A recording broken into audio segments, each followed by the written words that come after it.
A service of KIBMradio.com, the Internet's home for an all-old-time radio.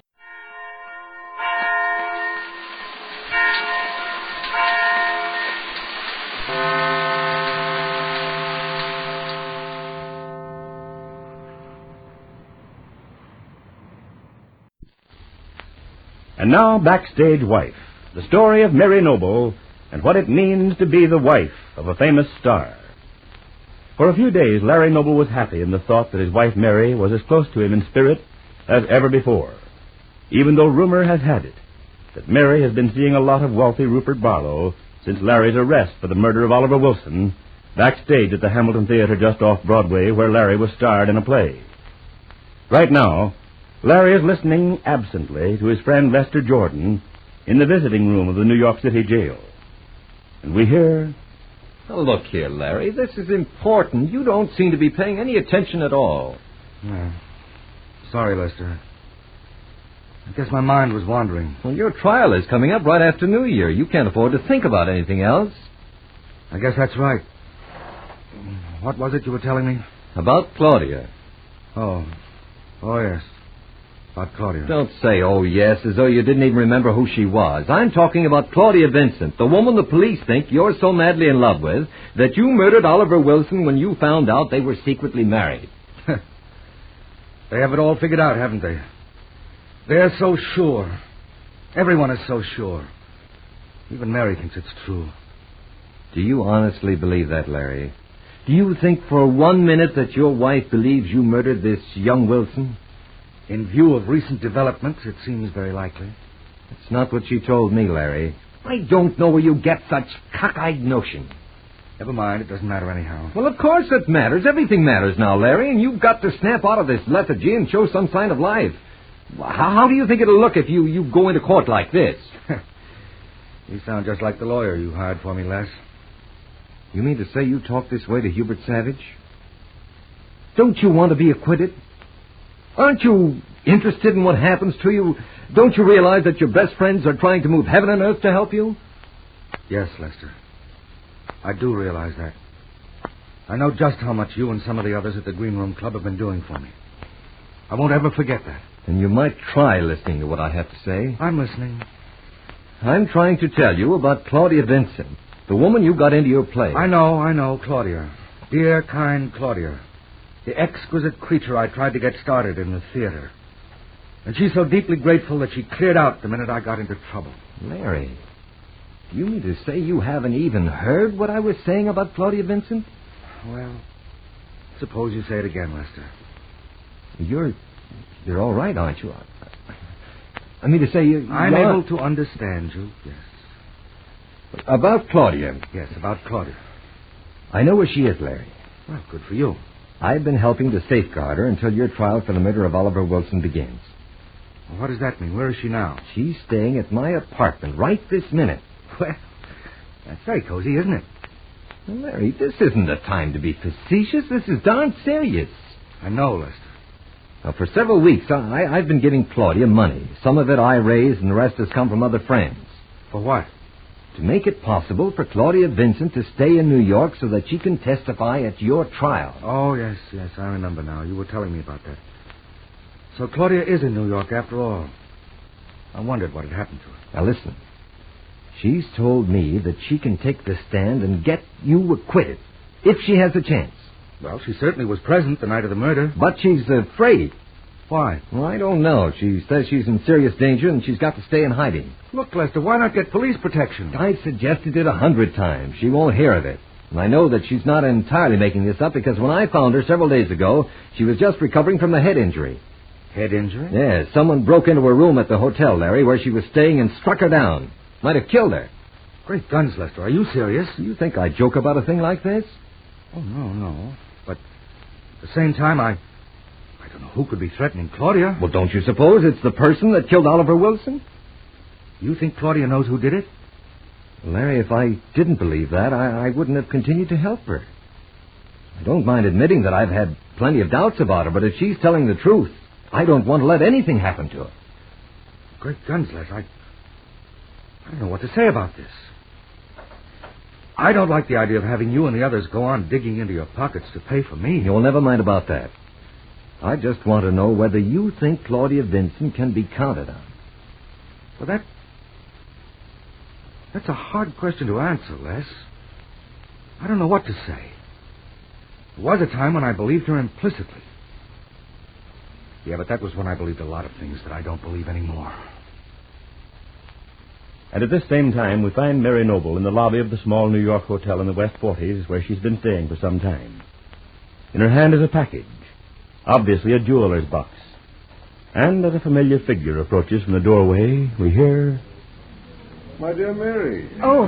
What must you think of me if you only knew how distressed I am over this terrible mistake? Oh, it doesn't matter, Rupert. But I'm afraid your housekeeper, Julia Dixon, must be very much upset not to have her Christmas present after all this time. Well, you needn't worry about Julia. I've explained it to her, and she's quite satisfied. Well, I'm glad to hear that. I have the box right here. You opened it? Why, yes, I thought it was for me. When I got back here after visiting my neighbors on Long Island over Christmas Day, the package was here in the hotel safe. Well, naturally, I opened it when I got to my room. And you saw the stupid mistake those jewelers made. Can't understand how they could possibly have sent your present to Julia Dixon here to me. Well, you may be sure I gave them a piece of my mind. Such negligence will cost them plenty in the future. Oh, you'd better take the box now, Rupert. I have to go. I'm on my way to see Larry. Well, thank you, my dear. I have my car outside. Will you let me drive you downtown? No, thanks. I'd rather not. I'm sure you understand. Of course, my dear Mary. It's because of all the wretched gossip the scandalmongers have dug up about us. Tell me, is everything all right now between you and Larry? Yes, I'm thankful to say. I've got to make sure nothing more will happen to upset him. That's why I'm anxious to be on my way. Well, you've been very patient and understanding about this unfortunate mistake. It's quite all right. As long as Julia gets her lovely ruby pendant, it's well worth waiting for. Well, I'm glad you approve of my choice.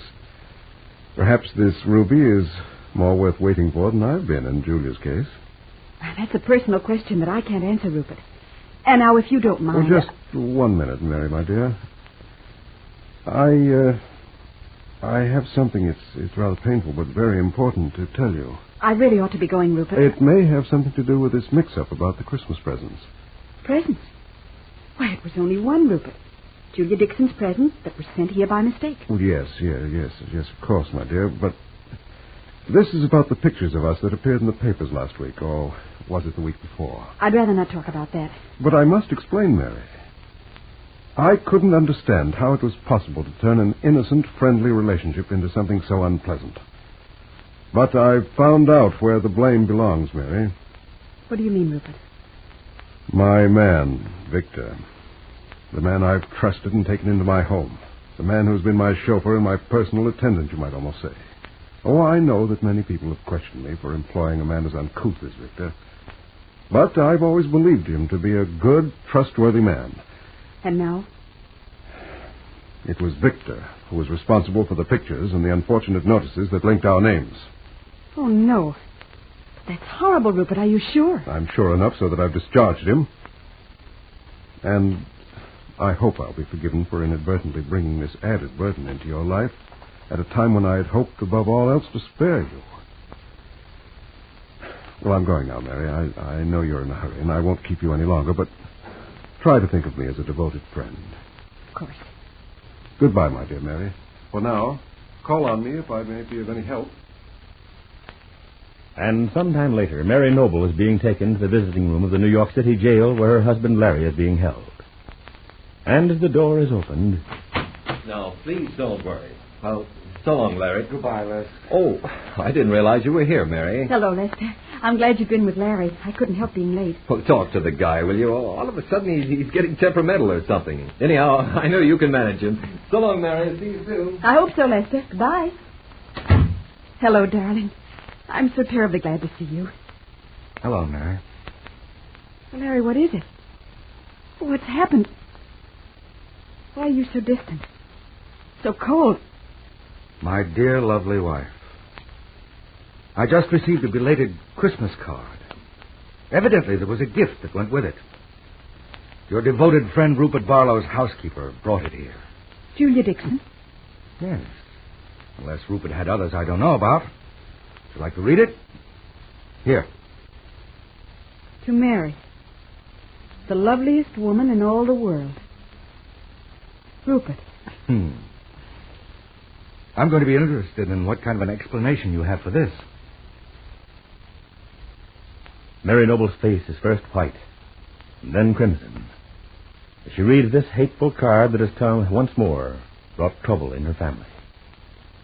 Well, be sure to be listening again to Backstage Wife, the story of Mary Noble and her husband Larry Noble, famous Broadway star.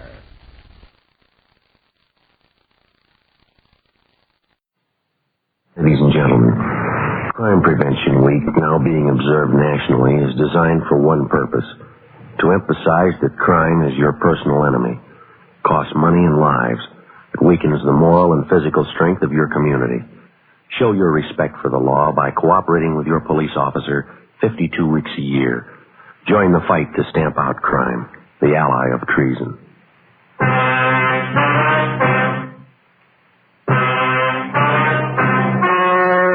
The story you are about to hear is true.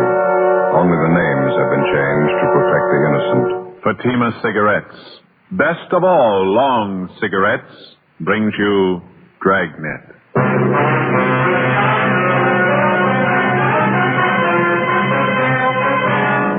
You're a detective sergeant. You're assigned to bunco detail. A husband and wife confidence team has shifted operations to your city.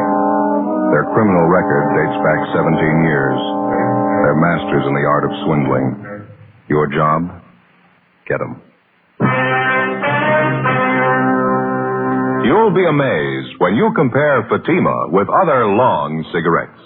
You'll find they now cost the same. But in Fatima, the difference is quality. You see, Fatima is the quality king-size cigarette because it contains the finest domestic and Turkish tobaccos superbly blended. And Fatima is extra mild, with a much different, much better flavor and aroma than any other long cigarette. So compare Fatima yourself. Fatimas now cost the same as other long cigarettes, but your first puff will tell you... Ah, that's different. Yes, in Fatima, the difference is quality. Ask your dealer for Fatima, the quality king-size cigarette. Best of all long cigarettes. Start enjoying Fatima tomorrow.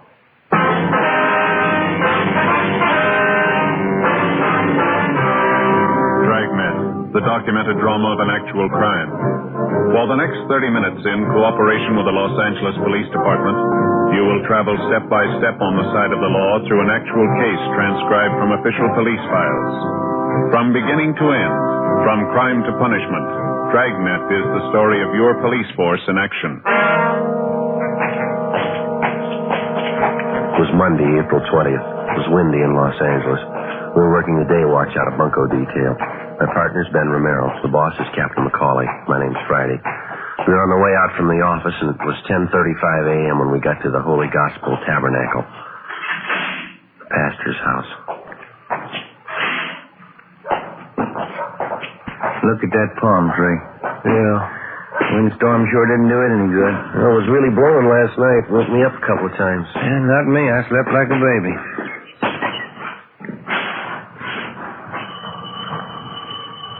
What'd you say the name here was, Olson? Yeah, got it right here. Reverend Andrew Olson. Mm-hmm. Doesn't seem to be anybody at home. I'll try it again.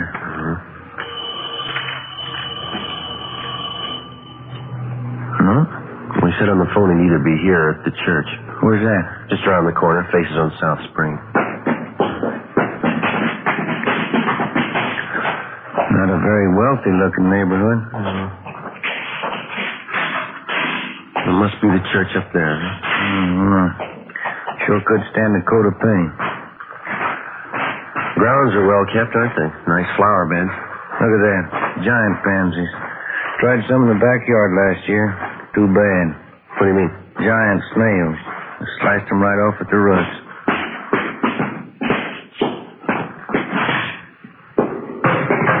Guess that must be him up at the front, huh? Better close the door, huh? Oh, yeah. Come on.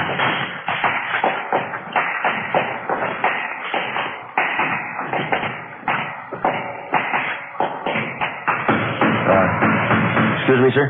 Oh, didn't see you. You the Reverend Olson? Yes, can I help you? My name's Friday, Reverend. I talked to you on the phone. Oh, yes, Sergeant. And this is my partner, Sergeant Romero. How do you do? That night. Sergeant Merrill? No, that's Romero, Reverend. Oh, excuse me, Romero. Didn't expect you so soon. A little busy here fixing the pulpit. It happened last Sunday. What's that, Reverend? Guess I got carried away with my sermon. Quite a commotion. Oh? I leaned forward in the pulpit. This whole section here just splintered and broke right off. Ruined my whole sermon. Well, I can finish this up later. Have a chair there, officers. All right, thank you very much.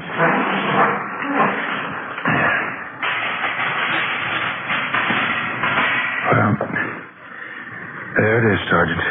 The names, descriptions. Mr. and Mrs. Tom Herbert. That's the name they used, anyway. Mm-hmm. Would you mind briefing us on how it happened, Reverend? When did you first meet this couple? He came to us a little over a month ago.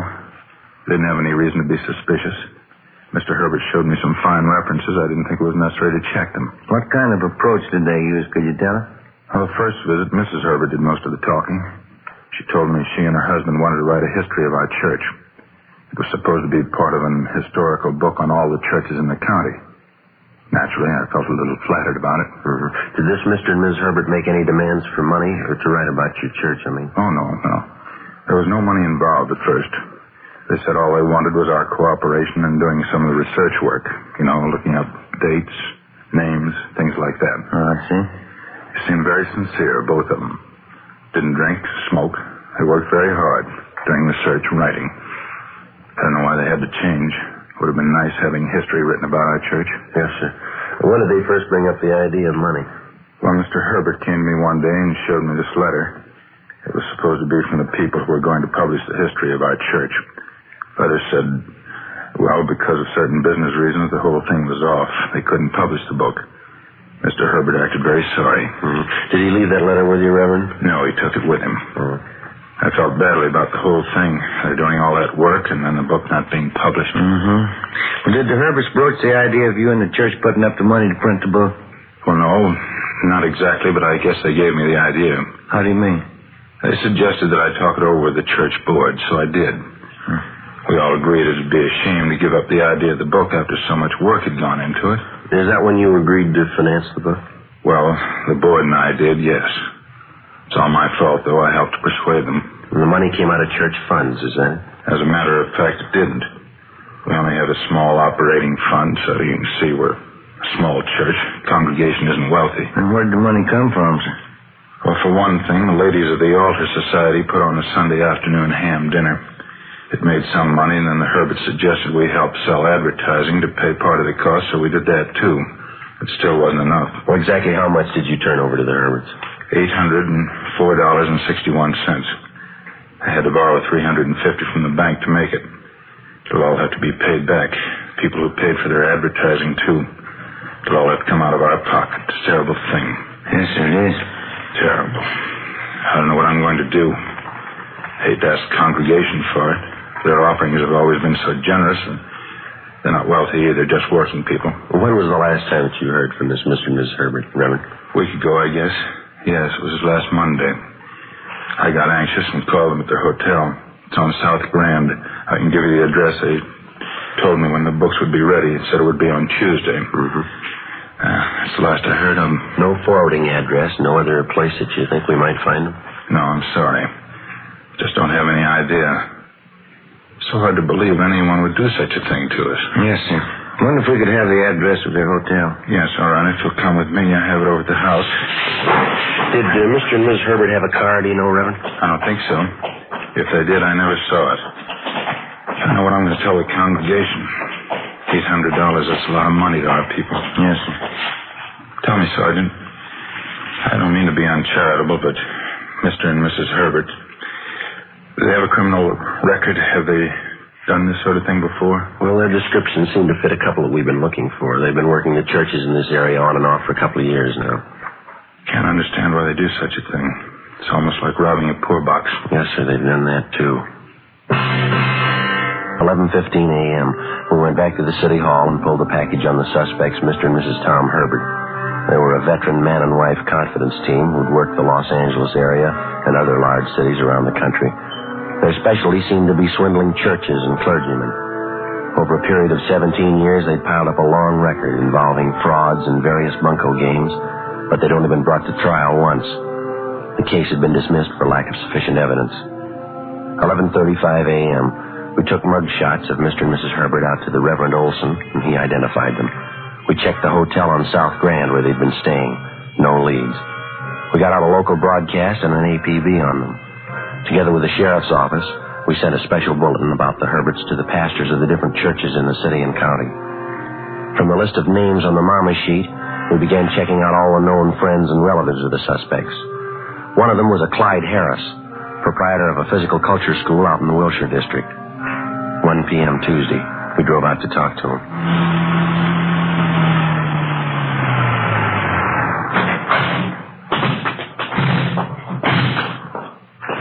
Which way, Joe? Right down the street, the blue and white sign there. Oh, yeah. Venus School of Physical Culture. I can make you an all-American girl, Clyde Harris, manager. This looks like the office here. No, we're supposed to meet him in the gym. That's next door. Oh. Yeah, here. No, go ahead. Oh, yeah. It's back this way, I guess.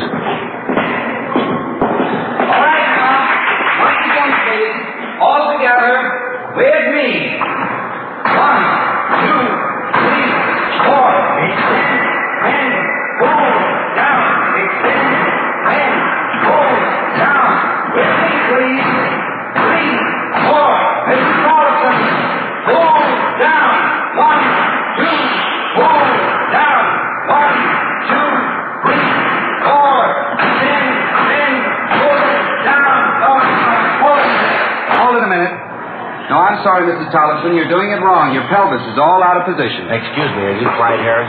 Yes, did you want something? Police officer, Mr. Harris. Like to talk to you? Oh, yeah, officer. Could you hold on half a minute? Sure, go right ahead. Francis, would you take over here for a few minutes? I have to talk to these gentlemen. Ladies, Francis is going to count for you for a while. You go right ahead with the lesson. I'll be back in a few minutes. Back here, officers. Won't take too long, will it? No, sir, just a few minutes. Sorry to interrupt your lesson. That's all right. I just don't want to have the ladies thinking I neglect them. They pay good money for these exercises. Yeah. Here you are. Have a chair. Thank you. You said something about Tom Herbert on the phone, Sergeant. What's it all about? Well, we understand that you're a friend of the Herberts, Mr. Harris. Yeah, I knew Tom and Doris a couple of years back. Haven't seen much of them lately. When was the last time you saw him? Let's see. Must be 2-3 months anyway. Anything wrong? Well, do you know where we could locate him? I don't know for sure. Last time I saw them, they were at a hotel downtown in South Grand, I think. You know, South Grand right near Pico. You have no idea where they moved when they left there? No, I didn't even know they'd moved. They haven't phoned or contacted you at all in the last month or so? No, not a word. They're not in a jam again, are they? We'd like to talk to them, that's all. Would you know of any of their favorite spots around town, eating, drinking places? No, I don't think I could say. They got around quite a bit. You checked with some of their other friends around town, the Pattons, the Thompsons, Mike Runyon? What was that last one? Mike Runyon. Very good friend of the Herberts. Ben? No, I don't recall the name. Well, how could we get in touch with this Runyon, Mr. Harris? He's got a phone. Come out in the office. We'll call him if you like. Yeah, thank you very much.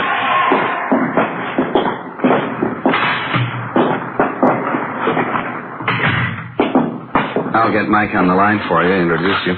Would you mind talking to him, Harris? Don't tell him it's for us. Just ask if he knows where the Herberts are. Would you mind? Yeah, all right.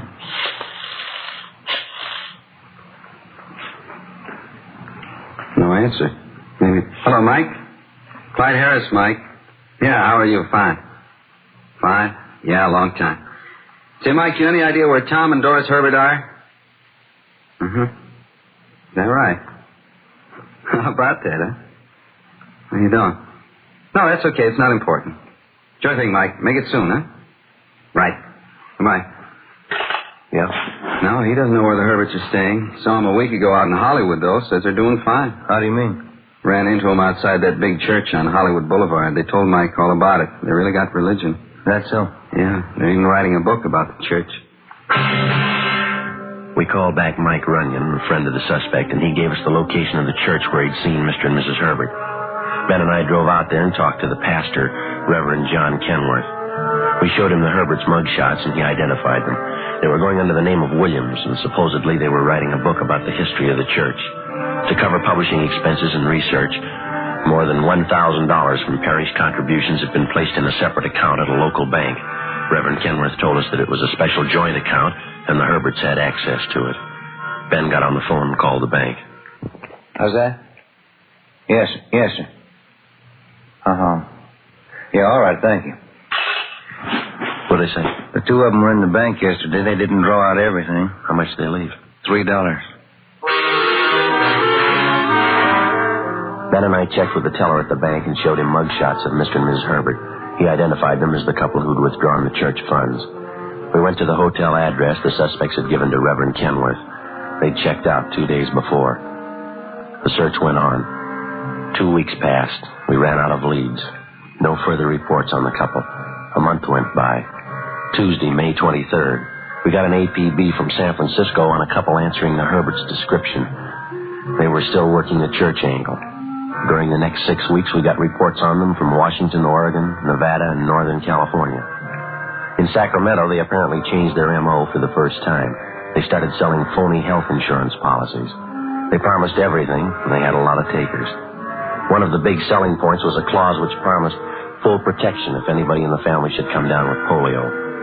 From Sacramento, they headed south to Oakland and then to Fresno. On July 10th, the complaints started to come in, and we knew the Herberts had moved into Los Angeles with their health insurance racket. One of the first victims was a Carl Fogarty. He lived out in the Westlake area. There's a policy they gave me, Sergeant. Apex Health Insurance. Not worth the paper it's printed on. When did they sell you this, Mr. Fogarty? You remember? 3 weeks ago, I guess. Never would have known it was phony if my boy hadn't come down with polio. How's he getting along? Not too good. Right leg. He's got it bad there. It's not as if we don't have enough grief we got to lose out on this bum insurance. You mind if I take a look at that policy, sir? No. Go ahead. Here you are. Yeah, same outfit, Joe. Apex Health Insurance. Same phony address. Yeah. Would you remember the man who sold you this, do you think? I think I would, yeah. I wonder if you'd mind looking through these pictures, Mr. Fogarty? Mm-hmm. Not at all. Just look at them carefully, if you will. Mm-hmm. Mm-hmm. Yeah, this one. That's him. I remember. Who's he? His name's Herbert. When he came in to sell you this policy, was he alone? Yeah, he was. Had a real good sales talk. How much did you pay for the insurance? Let me see. $43 and some odd cents. I remember that because I cashed him a war bond, and I took $5 out of the rent money. Outside of this policy here, you have no other papers that the man might have given you? No, nothing but this business card here. Mm-hmm. He gave me that. You see here, the same name, Apex Health Insurance. Yeah. Well, thank you very much, Mr. Fogarty. We hope your little boy pulls out of it all right. Yeah, thanks. Here's our card, sir. If there's anything we can do, give us a call. Sure, okay. About time we check the office, huh? I think so. Do you have a phone here, Mr. Fogarty? Oh, yes, Sergeant. Straight back in the hall there. Help yourself. Thank you very much.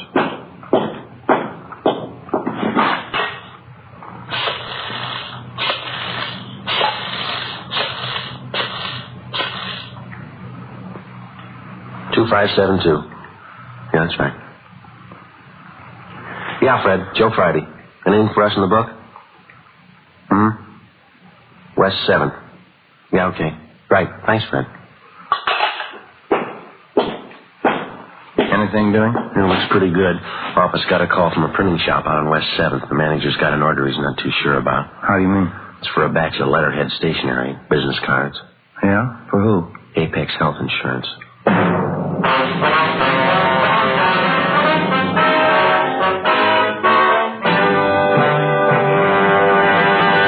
You are listening to Dragnet for the step-by-step solution to tonight's authentic case history. Here, step-by-step, are the actual reasons why Fatima is the quality king-size cigarette. Why in Fatima the difference is quality. Quality of tobaccos. The finest domestic and Turkish varieties, extra mild and superbly blended to give you a much different, much better flavor and aroma. Quality of manufacture. Smooth, round, perfect cigarettes. Rolled in the finest paper money can buy.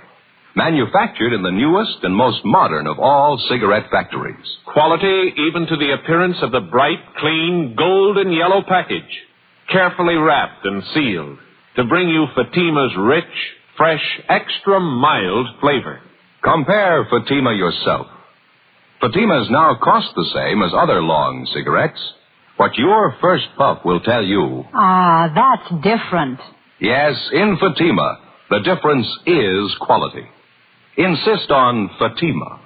Start enjoying the quality king-size cigarette. Fatima. Best of all long cigarettes.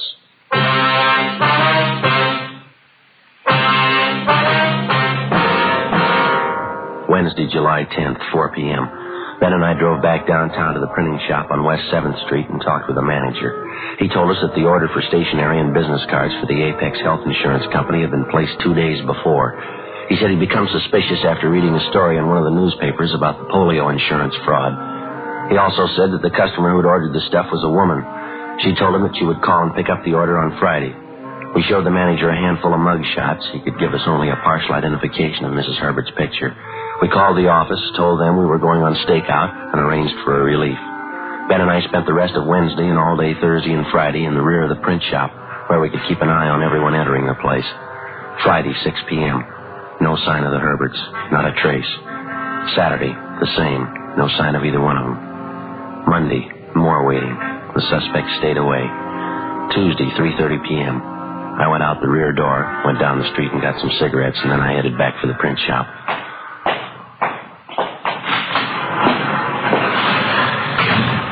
Ben, keep your coat on, Joe. Just called the office for a relief. Why, what's doing? Clyde Harris, friend of the Herberts, the guy who runs the physical culture school. Yeah, what about him? He called the office, wanted to talk to us. I phoned him out there at the gym. Yeah? He told me he was out drinking last night and he met Mrs. Herbert at a bar. She was alone. Did he tell you where to find her? The Greenwood Apartments, 603. When the relief men arrived, Ben and I left and drove across town to the Greenwood Apartments on Taylor Street. It was a 3-story frame building set back from the sidewalk behind a sloping lawn lined with a box hedge. We checked the names on the mailboxes. The name T.J. Bronson was listed for apartment 603. We rang, but there was no answer. Better try the manager, huh? Yeah.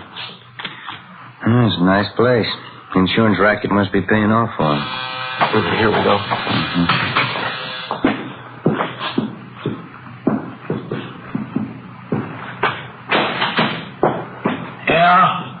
Can I help you? Yes, sir. You the manager here? That's right. Thatcher's my name. Can I help you? Police officers, Mr. Thatcher. We're trying to locate the people from 603. Oh, that crazy woman tried to blow up the place last night. Why, what do you mean? Mrs. Bronson, she came in drunk about 2 a.m. No sense at all. About 3 a.m., the folks in 601 called me and they said they smelled gas. I went up there and found her in the kitchenette. Out like a light gas stove turned on, going full blast. Crazy. Where's her husband? Couldn't say, chasing around again, I think. Hadn't been home in a week. Lucky I got to that gas before somebody lit a match. You said it happened about 3 this morning? That's right. Crazy woman. She'll be all right, though. Where is she now, do you know? Yeah, County Hospital. 4:25 p.m. Ben and I got in touch with the office and arranged for a stakeout at the Herberts' apartment. We called homicide and checked on the attempt suicide report. They informed us that the woman had been taken to the psycho ward, County Hospital. We went over to the hospital, checked at the main desk, and identified ourselves. The nurse on duty had us shown to the ward where the suspect, Doris Herbert, was confined. She was a halfway attractive woman in her late 40s. Short, bleach blonde hair, dark eyes with deep circles under them. She turned and looked up as we stopped beside her bed. Excuse me. You Doris Herbert? Is your name Doris Herbert? What do you want? Police officers would like to talk to you for a minute. I knew you'd be around. I don't care. Ma'am? I'm sick of it. I'm sick of the whole rotten thing. I knew you'd come. We just have a few questions, ma'am. It won't take long. Go ahead. I don't care. Did you find him yet? You mean your husband? He's not my husband. Not anymore. Him and that cheap girl behind my back sneaking around. 20 years we've been happy, and he throws me away. Where's your husband now, Miss Herbert? With her. He's been with her a week. He doesn't even care I'm here. 20 years ago he cared. I found him and taught him something. I taught him everything he knows. This girl that your husband's with, where does she stay, do you know? Yeah, an apartment. It's on Franklin, right on the corner, Franklin and Laurel. You were close, weren't you? You knew it was us. What's this girl's name? Marie Daly. I saw her with him. Tell me something. Yeah. You know it was us, Tom and me, the insurance? Yeah, we knew it was you. I didn't like it. It wasn't a clean game. Tom's idea. We made money, but I didn't like it. It wasn't clean. All right, Miss Herbert, we'll talk to you later. No, not me. I'm going to die. I'm going to die and forget all about it. You just be sure and get him, won't you, Tom? I tell him everything he knows. Get him. You're sure about the address? Yeah, I'm sure. Tell me something.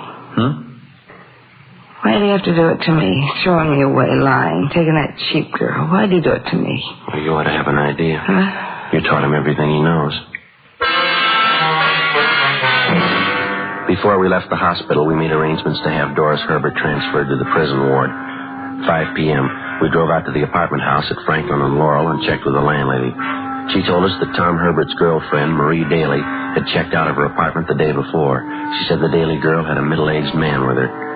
We showed the landlady Herbert's mugshot, and she identified him as that man. She had no forwarding address on her, but she did remember the name of the express truck that called to pick up the Daly girl's baggage.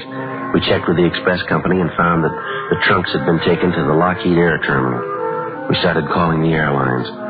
6:30 p.m. We finally got a report that a man answering Tom Herbert's description had booked passage for two on a flight to Mexico City. The plane was scheduled to leave at 8:35 that night. Ben and I drove out to the airport and went on stakeout. 8:15 p.m. We waited. 8:20. No sign of them. United Airlines mainliner flight 649 from Denver and intermediate cities. Now getting a little late, huh? Yeah, it's 8:24. They're cutting it close. Going in the bar, Joe. Take a look. Yeah, that's them. Let's go. Not hard to spot. What's the matter with the girl? Looks pretty drunk. All right, come on.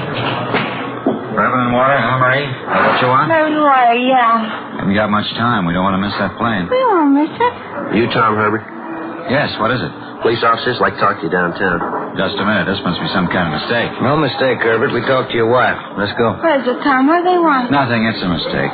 Now, look, officers, I don't know what this is all about, but we have to get a plane, the 8:35. I can't go downtown with you. Can't we talk it over here? I'm sure we can straighten this out. Your wife copped out, Herbert. Now, let's make it easy, huh? Come on, lady. What's he talking about, Tom? A wife? What does he mean? I told you it's a mistake. Now, be reasonable, huh, officer? All we want to do is take a trip. We've been planning on this. New clothes, new luggage. Here's your hat. Our car's outside. It's a mistake. You can't do this. We planned on it. We've been waiting a long time for this. Yes, sir. So have we. Come on, let's go.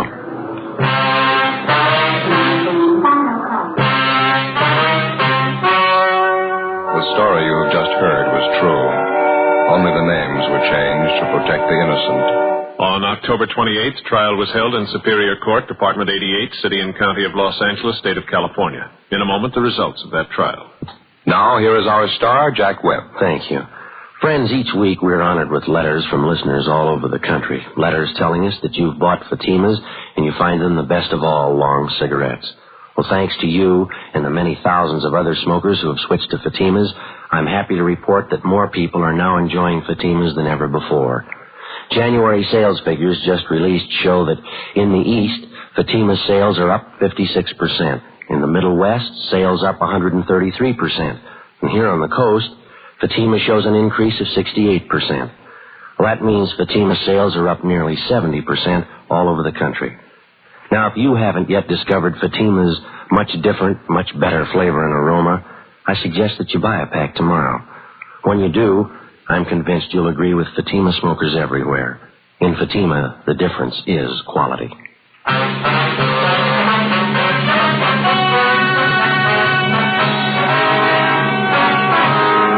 Mr. and Mrs. Tom Herbert were tried and convicted on several counts of grand theft.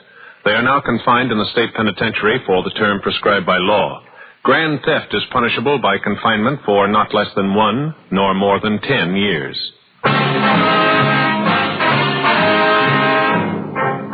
You have just heard Dragnet, a series of authentic cases from official files.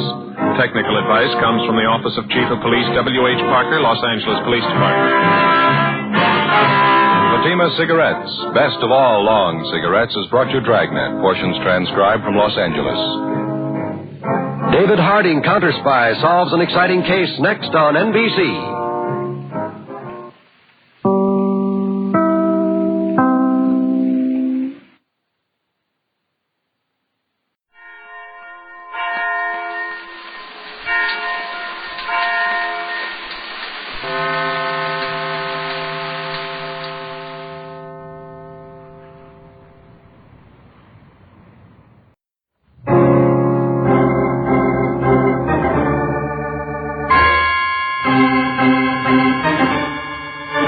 My name's Regan. I work for Anthony J. Lyon Detective Bureau. They call me the Lion's Eye.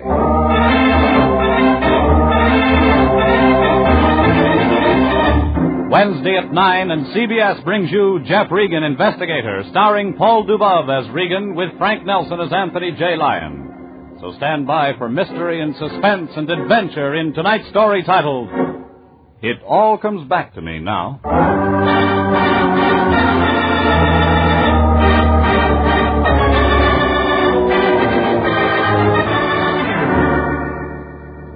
She was about medium-sized, brunette, beautiful, and bewildered.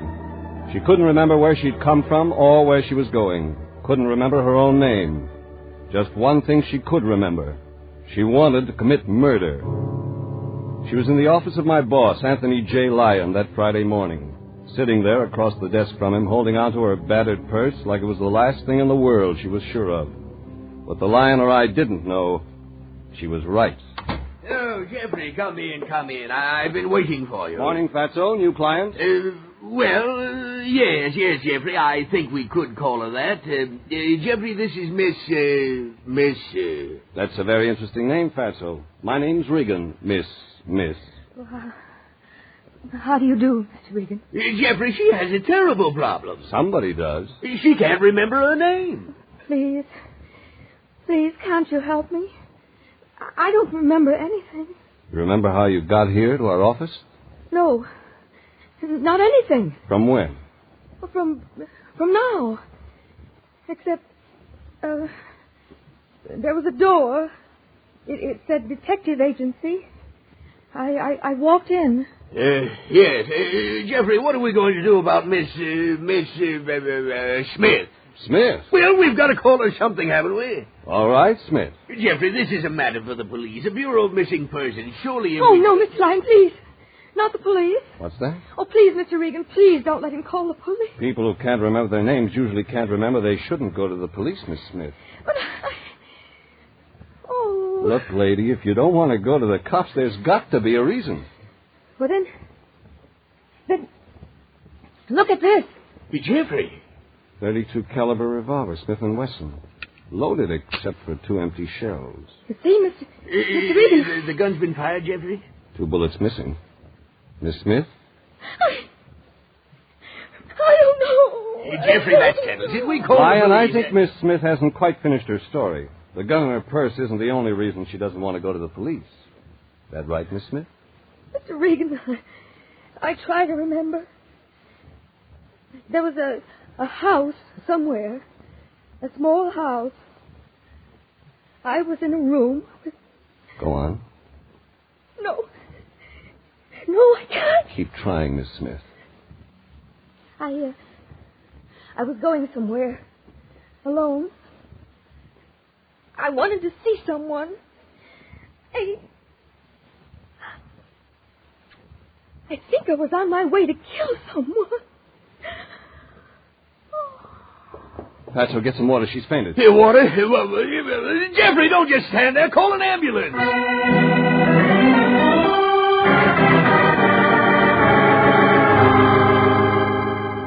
The Lion was right. Miss Smith wasn't just a quick faint. Her breath came in short, hushed spurts, and her pulse was a whisper. Beside her, the battered little purse had fallen open. Inside, $2.17 and a receipt for cab fare. No wallet, no identification. I picked up the receipt. It was dated that morning, Friday, and totaled $3.70. It was a lead.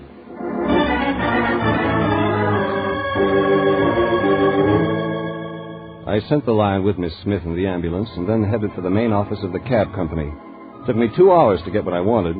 The receipt was for cab number 702, one of the new cars the company added, and it was usually driven by one Joseph Rupnick. Another hour passed, and he pulled into the cab stand out front of the main office. Joe Rupnick? Who else? Let's drive. My pleasure's on. Where to, Mac? Did you drive a medium-sized brunette this morning, Joe? Oh, it'd be a pleasure. Think. Fair complexion, good-looking, very good-looking. Carried a little black leather purse. The fare was $3.70. $3.70, huh? You know, it's a nice fare. What'll it buy, $3.70? Well, let's see. $3.70 should ought to take you out to Westwood. You got a record of your stops today. What about Westwood? Yeah, I guess I have. Hey, Mac, what do you know?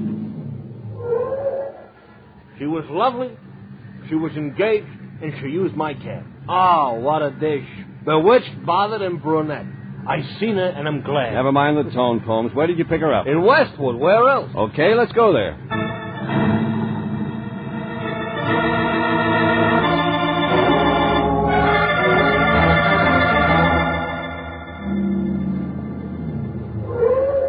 This is it, Mac. Right here on this corner. She was standing here. Naturally, I stopped. Naturally. Thanks. See you around. No, you're welcome, but I'm staying. Staying where? Now, look, right here, Mac. Look.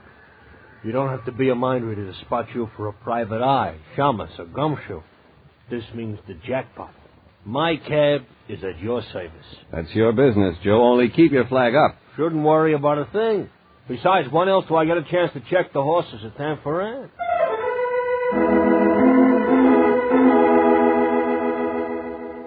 Joe Rupnick pulled a racing form out of his pocket, and I looked at the place he'd pointed out. According to Joe, Miss Smith had been standing in front of a white one-story building with a two-story sign that said Parker's Service. It was an auto repair shop, a big one, the kind that specializes in foreign cars, custom sedans, and rich customers. Mr. Parker. Telephone call, Mr. Parker. Yes, sir? And what can I do for you, sir? I'm looking for a girl. She used to work here. Sarah? You're looking for Sarah? About medium-sized, good-looking? Yeah, that's Sarah. Well, she quit yesterday. She was in here this morning to pick up her check. I'm just taking her place. And it's not a bad job. Not bad at all. Mr. Parker, he's a nice guy. A very nice... Could you give... pardon me just a moment, please. Parker's Service? Yeah, just a moment, please. Could you give me Sarah's address? Huh? Could you give me Sarah's address? Well, I could check for you. You see, I'm new here at Sure. By the way, what's Sarah's last name? I've forgotten. Sarah Hanson. So you didn't know her very well, did you? Line date. Oh, yeah. I understand. And she forgot to give you her address. Sure, I'll find out for you, mister. Glad to. The girl behind the counter winked at me and went back into the office, and before I could turn around, there was somebody at my elbow. And I had that feeling you get when you know someone's staring down your neck. I turned, and I was right. Tall man, neatly dressed, business suit, about 35. Suntan that spelled 18 holes of golf on Sunday, private club, Chamber of Commerce. I beg your pardon, sir. Did I overhear you asking for Sarah Hanson? Maybe you did. My name's Parker. Mine's Regan. I wonder if you'd be kind enough to step into my office. Okay. This way, Mr. Regan. You see, I happen to be particularly interested in a girl, Miss Hanson. She's unusually intelligent, a superior worker. I hated to see her leave. Here we are, Mr. Regan. Have a chair. A cigarette? No, thanks. Let's stick to Miss Hanson. Oh, yes, Mr. Regan. I was quite curious at your interest in Sarah Hanson. She's not the sort of girl to have many, what shall we say, gentlemen friends. Really? What sort of girl is she? Well, more on the quiet side.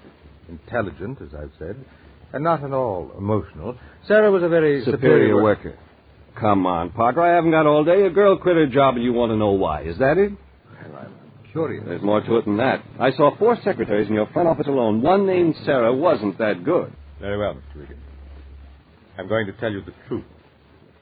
Certain malcontents, certain vicious elements in my organization, irresponsible rumor mongers have been saying that Miss Benson and I...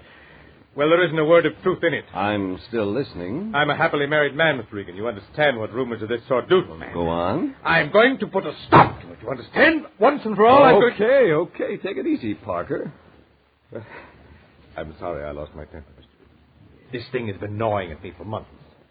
That's why I finally discharged Mr. Henson. That's what you've been trying to say. You fired Sarah Hanson. You think that's why I'm here? Well, yes, It's just a job, Mr. Parker. We all got to make a living.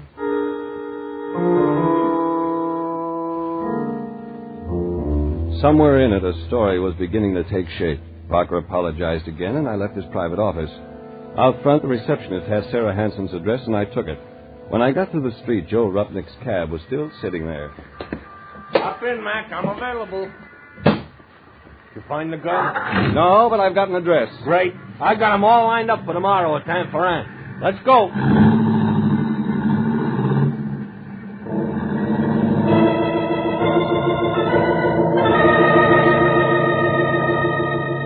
It was past Pico on Bentley.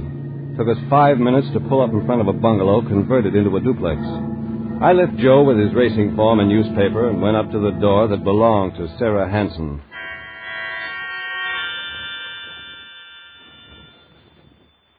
I rang the doorbell.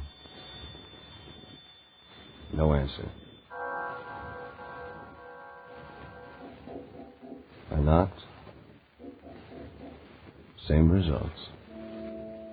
The sun was sinking somewhere in the distance, and the early mist, the prelude to fog, was settling in fast. I tried the doorknob. No results.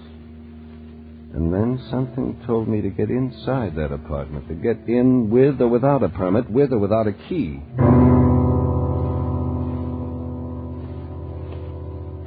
I walked around back until I found a window unlocked. The screen was easy, and I climbed up. My stomach scraped across the windowsill, and I was inside. Dark, dank, stale-smelling air. Something foul and disagreeable. I wanted to turn and leave and get out of the stinking apartment. But I didn't. Instead, I moved slowly along the wall in the darkness and fumbled until I hit the light switch.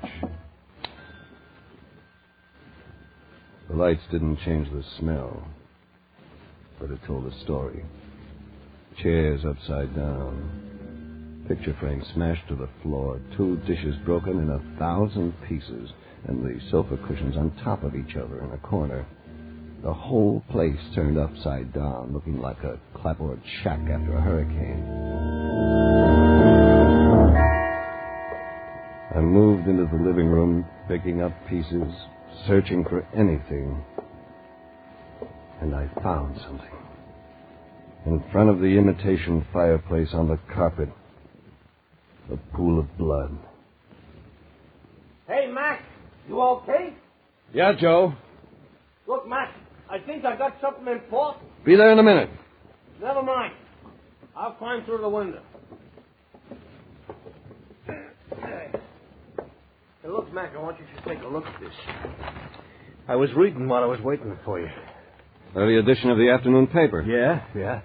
Look on page 2. You find it, Mac? Yeah. I found it. Story on page 2. The body of a girl found washed up on Will Rogers State Beach, tentatively identified as Sarah Hanson.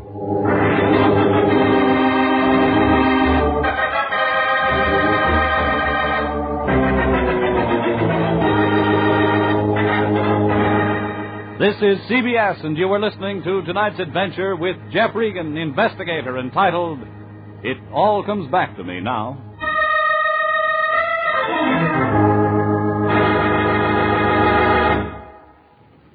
CBS brings you many of the most exciting programs on the air. For example, Sundays at 5:30. A Face in the Shadows, a blood-stained burnoose, a beautiful dancing girl may set Rocky Jordan on an exciting adventure in ancient Cairo. Follow Rocky Jordan as he moves through the dangerous streets of the capital of Egypt. Meet Rocky Jordan this Sunday at 5:30 on CBS. And now, back to tonight's story titled, It All Comes Back to Me Now, and Jeff Regan, Investigator.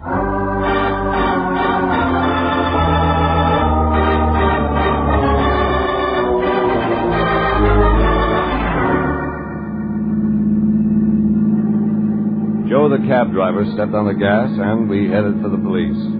I sat in the back seat, the folded newspaper in my lap, and tried to make sense out of a story so twisted even the principal characters no longer made sense.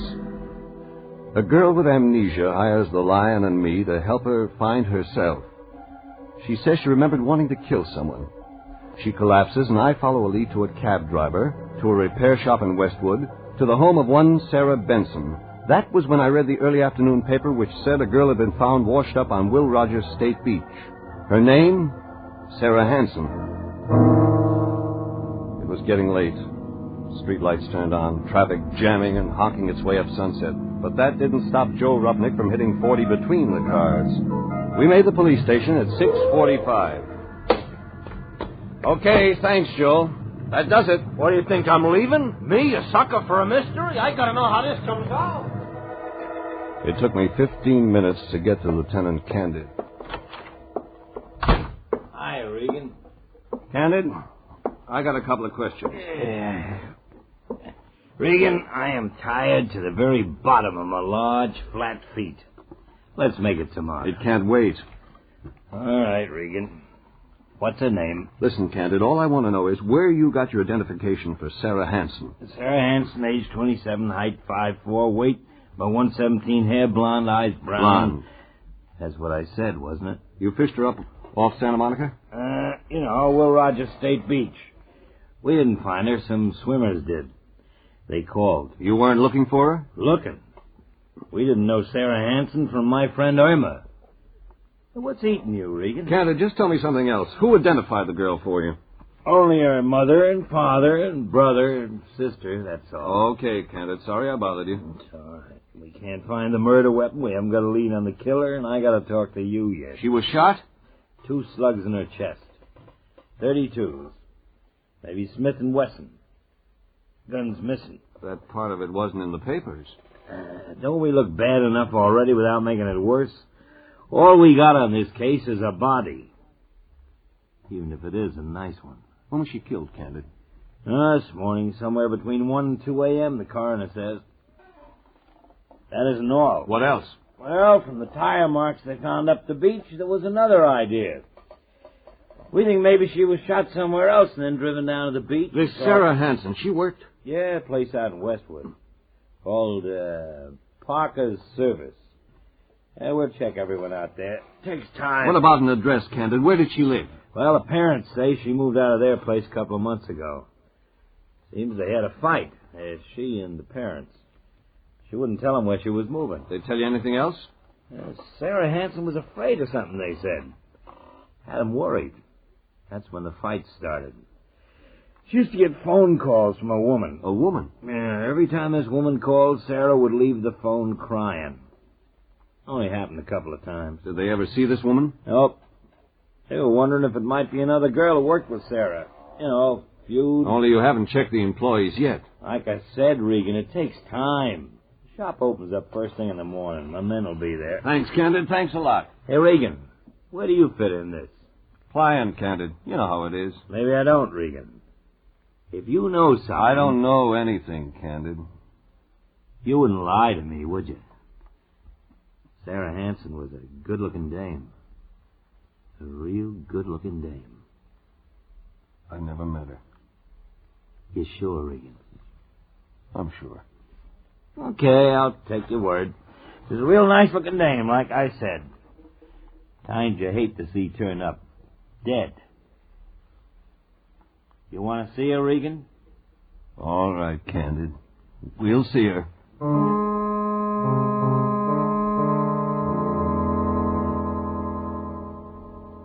Candid and I went to the morgue.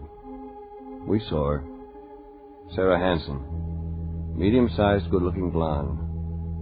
She looked nothing like the girl who'd come to the Lion's office without a memory. Yet somewhere Sarah Hansen and Miss Smith fit together. Somewhere their lives became crossed and tangled up and then went separately again. Miss Smith's to a blank memory. Sarah Hansen's to death. Somewhere something made both things happen. That gave me an idea. I went upstairs to Missing Persons and checked every record I could find that even faintly resembled our client, Miss Smith. Nothing did. I headed outside. Joe Rupnick was still sitting in the taxi. He turned it around, and we headed for the L.A. County Hospital.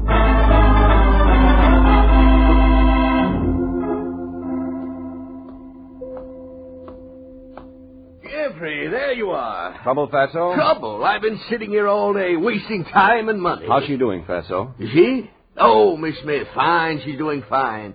Doctor says she was merely weak from too much tension brought on by the amnesia. Good, Lion. I think we may have something. We may have something. You're darn right we have something. Hospital bills, doctors, nurses' bills. Every time the door opens to that girl's room, I add another $5. Jeffrey, this is ridiculous. We're not Fort Knox. How do you think the Lion Detective Agency can pay for Take these it bills? easy, Fatso. Remember, it was your idea to bring Miss Smith here. So what if it was my idea? That's right, Lion. You call the ambulance. Well, that's no reason why we have to pay. Mr. Lion, I'll have to ask you not to raise your voice. Yes, Miss Wilson. Yes. Thank you, Mr. Lion. Yes. Sitting here all day, wasting your time. Oh, now, Jeffrey, after all, a man has to do something. Sure, Fatso. You keep an eye on those nurses' bills.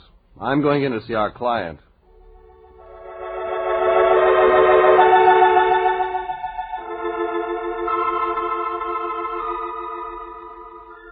Miss Smith was lying there, pale face made paler by the whiteness of the sheets, the white hospital walls, the clinical smell of the room. You don't have to be sick to look sick in a hospital bed. Oh. Hello, Mr. Regan. You remember me? You helped me, Mr. Regan. I won't forget that.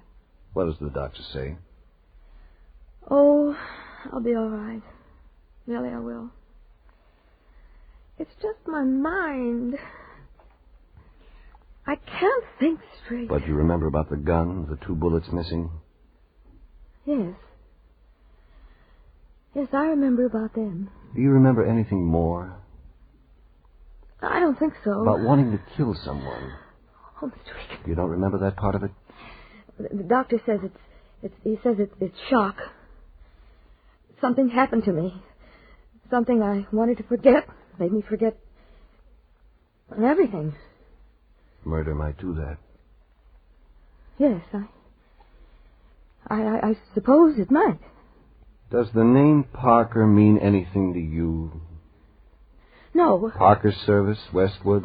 No, Mr. Regan. How about Sarah Hanson? No, Mr. Regan, I don't know that name. Sarah Hanson, a blonde, pretty blonde. No, I don't remember. She worked for Parker Service in Westwood. You were in Westwood today. Maybe at a small apartment on Bentley just past Pico. That mean anything to you, Miss Smith? Leave me alone. Leave me alone. Leave me alone. Okay, thanks. Thanks anyway. Please leave me alone. Mr. Regan, leave me alone.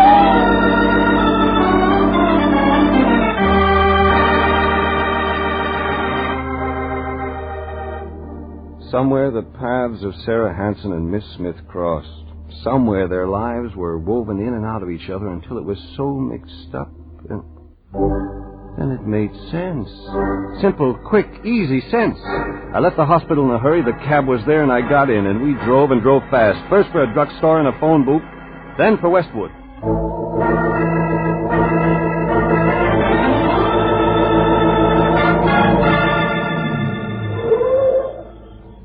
Look, Mac, now that we're here, what are we doing here? Visiting Joe. Yeah, don't sound friendly somehow. You sit tight. I'm going in. Look, that house is dark. Nobody's home, Mac. Maybe, maybe not. If I'm not out in 10 minutes, get to a phone and call the police. You got that? Yeah. Call the cops. It was 50 feet back from the street. Not a mansion, not a little house. Grounds well kept, lawn neat and trimmed. I moved slowly up the walk toward the front door. The fog had settled on Westwood Village, and the soft dampness sifted under your clothes, made your skin turn cold. Up ahead, the dark house, waiting. I changed my mind, moved along the side of the house toward the fireplace. That might mean den, and the den might mean proof. Around back, a patio and French doors next to the red brick. Still no sounds from the dark house. I tried the French doors. It was the den. Books, heavy leather chair and desk. On the desk a photograph, too dark to see. I picked up the metal frame and lit a match. It fit. The final nail in a murderer's coffin. You like the photograph? Get your hands off your gun, Mr. Regan. That's better. Only one of us needs a gun just now. Just you, Parker. The photograph is almost a perfect likeness, isn't it? Beautiful woman. But not beautiful enough for you, was that it? Beautiful but possessive. She didn't understand me. And Sarah Hanson did. Jane killed her. So that's her name, Jane Parker. Too bad you've never met her, Mr. Regan. I've met her, Parker. In fact, I just left her less than 30 minutes ago. It's a lie. You've never met my... Your wife, Jane Parker. She asked for help. Regan, you're lying. You tell me a better story. Where is your wife? I don't know. But you'd like to, wouldn't you? You'd like to know so you could see her once more, so you could see her and shut her up. She told you. That you killed Sarah Hanson? She was lying. She killed Sarah. There was a fight. Jane killed her in a jealous rage. And you're going to try to tell me Jane carried Sarah Hanson to her car, then took her to the beach, and then threw her body in the... I left. I don't know what happened. It was Jane. Jane carried a woman her size down to the ocean. Who do you think you can make believe that? You're lying. I'll tell you what really happened. Jane found out you were running around with another woman, Sarah Hanson. She phoned Sarah, tried to reason with her. Your wife was dumb enough to want to keep you. When Sarah wouldn't listen to reason, your wife went to see her. You don't know what you're talking about. She found you at Sarah Hanson's apartment on Bentley. There was a fight. You lost your temper, Parker. Only a man your size could have wrecked the place the way it is now. No. You shot and killed Sarah, and the shock was too much for your wife. No. Her mind went blank, went completely blank, rather than remember the nightmare she'd seen. How do you know? How? Because I know where your wife, Jane Parker, is right now. She didn't tell you that. She wouldn't dare tell you. Your wife disappeared after the shooting early this morning, didn't she, Parker? You didn't know where she'd gone. That's what you really wanted to find out from me when I was at your shop this afternoon. You're making that up. You were afraid then, and you're afraid now. Yet you didn't report to the police that your wife was missing. I checked that. You didn't want them to find her either. She could tell the real story. Where is Jane, Mr. Regan? You're wasting time. Unless you tell me where my wife is, Mr. Regan, I'll put every bullet in this gun through your body. And that still wouldn't stop your wife from talking, would it, Parker? That still wouldn't give you the answer to where she is now. Tell me, Regan. Go ahead. Shoot, Parker. Shoot and read the morning papers tomorrow. The headlines will tell how every cop on the West Coast is waiting to shoot you on sight. Regan! So you won't need that gun. Let go! You pulled the trigger on yourself, Parker. Too bad your aim wasn't better.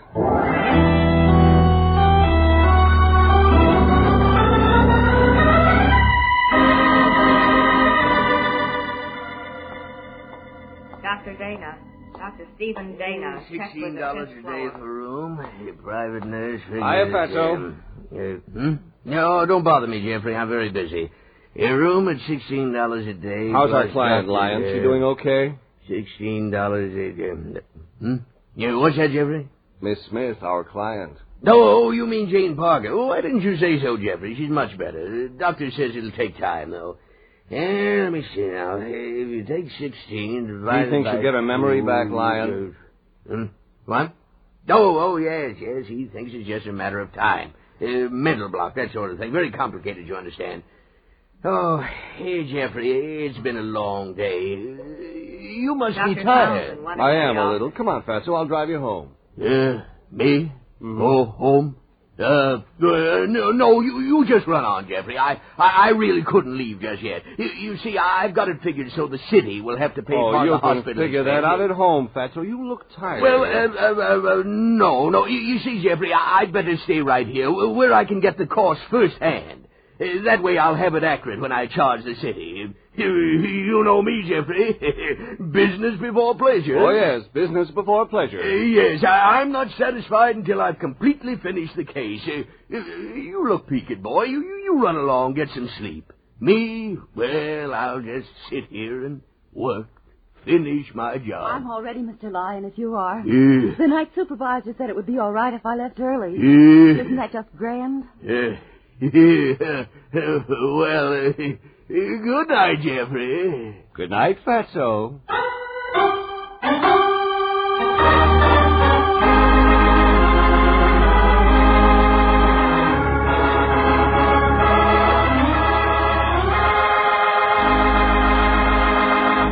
Jeff Regan, Investigator, was written tonight by William Frug, produced and directed by Sterling Tracy, and stars Paul Dubov as Regan with Frank Nelson as Anthony J. Lyon. Original music is by Dick Arant. Jeff Regan, Investigator, is heard each week at the same time over CBS, the Columbia Broadcasting System.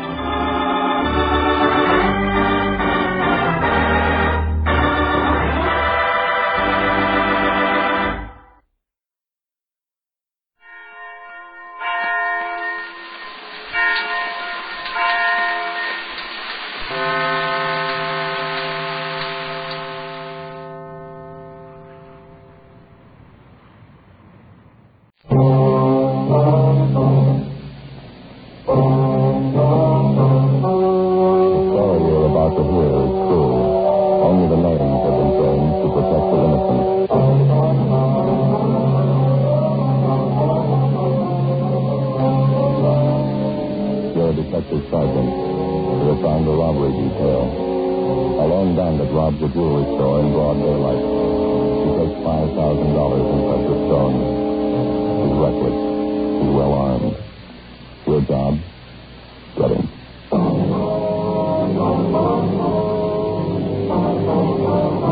Dragnet, the documented drama of an actual crime. For the next 30 minutes, in cooperation with the Los Angeles Police Department, we will travel step by step on the side of the law through an actual case transcribed from official police files. From beginning to end, from crime to punishment, Dragnet is the story of your police force in action. It's Tuesday, December 2nd. It's chilly in Los Angeles. We were working a day watch out of robbery detail. My partner's Ben Romero. The boss is Captain Gideon. My name's Friday. It was 1:48 p.m. when I got to the basement of the city hall. The car came. Joe, over here. Yeah, right. Hi, Joe. This is from Douglas, is that right? Yeah. Better take Beverly Boulevard out, huh? Right. Want to get the radio? Yeah, all right. No report yet? No, he got away on foot. He headed down 6th Street after the holdup, lost himself in the crowd. Better watch it, then. Yeah. How'd the thief work it? Did you get the story? There was not much to tell. He walked in the store at the right time, pointed a gun, grabbed a tray full of diamond rings, and walked out. $5,000. Figured he must have had the jewelry store pretty well cased. And it's like he's had practice. Well, could be. But sure, one thing, he's well armed. You get it up, huh? Yeah. Man with a gun. All units at 3rd and Victor, traffic accident, a man with a gun. Code in, Well, if we can roll on it, huh? Right, that's big to get to him. Yeah, I'll call him. 80K to control 1. 80K to control 1. Control 1, 80K, go ahead. 80K out for investigation. 3rd and Victor, 267. Roger, 80K, code 6 to 3rd and Victor, 267. That must be it up ahead, Joe. Yeah. Right in the middle of the intersection there, the car turned over, huh? Hmm? That's all, do it? Yeah. Let's go. Man stretched out on the street over there, but sure. Yeah. I wonder if we can get through here, please. Excuse me, please. Let us through, please. Well, let's don't just stand around looking. Did somebody call the police yet? Excuse me. Are you involved in this? Sure, I was in it. Did anybody call the police? No police officers. What happened? Oh, I'm too glad to see you. Awful lot of trouble. Yeah. How about this man here? What happened? Oh, I slugged him. I had to. What do you mean? Well, I don't know what happened. He went a little crazy, I guess. He pulled this gun on me. How is he, Jeff? He's got a bump on the head. It seems to be all right otherwise. What's your name? Ernie Brooks. That truck over there, that's what I was driving. I was coming down 3rd Street, and I stopped at the red light over there. That corner over there? Yeah. And when the light turned green, I started across the intersection. This guy was laying here, came barreling down Bixby, went right through the red light, hit the front of my truck. Flipped his car right over on the side, just like Steve. Yeah, go ahead. Well, the guy went a little crazy, I guess. Right after the crack-up, I pulled the truck to the curb and got out. This fellow here was just climbing out of the top side of his car. Didn't seem hurt at all. Yeah, well, when he saw me coming over to him, he pulled a gun and pointed it at me. Then he turned and started running. I couldn't figure it out. What'd you do? Well, as soon as he turned his back to run, I went for him and tackled him. Fought like a tiger. That's why I say I slugged him. I had to, officer. There's something awful funny about the whole thing. What do you mean by that? Well, look here. There's spots right here. It fell out of his coat when I slugged him. Just take a look. Yeah? Here. Must be 3-4 dozen in there. Rings, all kinds. Well, looks like diamonds in them, doesn't it? The ambulance arrived, and we took the unconscious fuel robbery suspect to Georgia Street Receiving Hospital. After he was revived and treated for cuts and bruises, we took him back to the city hall at the interrogation room. He fitted the description of the jewelry store bandit almost exactly. He refused to talk. He wouldn't even give us his name. We had his fingerprints taken, and then we had them checked through R&I. The man was identified as Vernon Albert McCauley, an ex-convict out of Folsom and a 2-time loser. He served 1 5-year term for armed robbery and another 3 years for ADW. We checked out the wrecked car he'd been driving and found out that it had been stolen 2 blocks from the scene of the holdup. We had the manager of the jewelry store which had been robbed brought downtown. He identified Nicole as the bandit. The suspect still refused to talk. Ben and I took him to the main jail, where he was booked on suspicion of 211 D.C. 4:15 p.m. He checked back in at the office. Takes some of them a long time to learn. Yeah, two-time loser. This one ought to finish him. I can't figure. He's been out of post for 7 months and going right back in again. Well, we can get the complaint from the DA tomorrow and set the arraignment for Thursday. Yeah. Maybe check with the manager of the jewelry store first. Wonder if Nicole could have been in on those gas station holdup, remember? Last month? Yeah. Well, we'll have them in the show up Thursday and see what happens. Do you want to take care of your arrest report? Yeah, I'll get out an ATB, too. Might turn up some outside jobs on him. I'm feeling hungry. You still got that candy bar from lunch? Yeah, I think so. Don't wait here. Yeah, here you go. Uh-huh. What's the matter with you lately, anyway? I don't know. Been eating like a horse, stand stamp. Outside. I'll get it. What do you got, Joe? It's me. Well, that does it. Huh. Nicole, he escaped. A broadcast and an all-points bulletin were gotten out on Vernon Nicole. All units in the vicinity of the escape were alerted. An hour passed. There was no report on the suspect. We checked with the main jail and got the details on the escape. They told us that while Nicole was being locked up in his cell, he pushed his fingers into the door jamb and had them badly mashed when the cell door closed on them. Both of Nicole's wrists were then handcuffed, and along with 2 other ailing suspects, he was taken over to Georgia Street Receiving Hospital by a pair of transportation officers. Going up the stairs to the hospital, Nicole had turned suddenly, kicked one of the officers in the stomach, slugged the other one, and escaped. It happened at about 4:14 p.m. By 11 o'clock that night, there wasn't a trace of the suspect. 7:30 the next morning, Ben and I checked back in for work. Nicole was still at large. Overnight report, Joe. Handle up. What do you got? Yeah. Liquor store. Gas station. Mm-hmm. Another liquor store. All 3 of them held up between midnight and 2 a.m. Take a look at the bank description. WMA, 5 feet 950 pounds. Medium build, dark ranges, very dark eyes, fair complexion, deep scar on chin. How about it? We didn't waste time getting started again, did we? It's a pretty big come down if it's Nicole. Diamond theft to liquor store. Well, he had to do something. He didn't have any clothes, no money. How about that car he used on those jobs? Stolen. We covered early this morning. They're going over to print. So now, Joe? Really? Get on this one right away, will you? Just that call a minute ago. What's that? Here's the name and address. Matthew Hobbs, who runs a candy store near one of the grade schools over in Boyle Heights. He might be able to tell you something. Yeah, about what? Nicole. Saw him last night. We got in the car and drove over to the Boyle Heights district where we located Matthew Hobbs' place of business. It was a small store on Delray Avenue, 1 block from the neighborhood grammar school. The sign out in front read, New Geneva Candy Parlor and Variety Store. There was the usual display in the window. A wind-up train, a few inexpensive dolls, pencils, writing tablets, and some crepe paper. Inside, the main attraction was 2 long showcases filled with a variety of penny candy. There was a small soda fountain at the rear of the store, topped with a slab of worn marble. Matthew Hobbs was a small, thin man. He looked to be in his mid-60s. He sat behind one of the counters selling cellophane bags of Christmas candy while he talked to us. We asked him about Nicole. Yes, that's right. Vernon was here last night. About 10 o'clock, 10:15, no later. You want me to help him? Did you know Nicole that well, Mr. Hunt? As well as I know most of the kids who grew up around here. Yes, I guess I know him well. Well, what did he ask for in the way of help? His money, clothes. He got no family left. I guess I was the only one he thought to come to. Mm-hmm. Well, how is it that you didn't notify us sooner, Mr. Hobbs? I knew you'd ask. I'd like to explain if I could. Yes, sir, please. Did you hand me that stack of bags there, Sergeant? No. Yes? No, the number 2. Yeah, those, yeah. All right, here you are. Thank you. As I said, he knocked on my back door about 10 o'clock, and I let him in.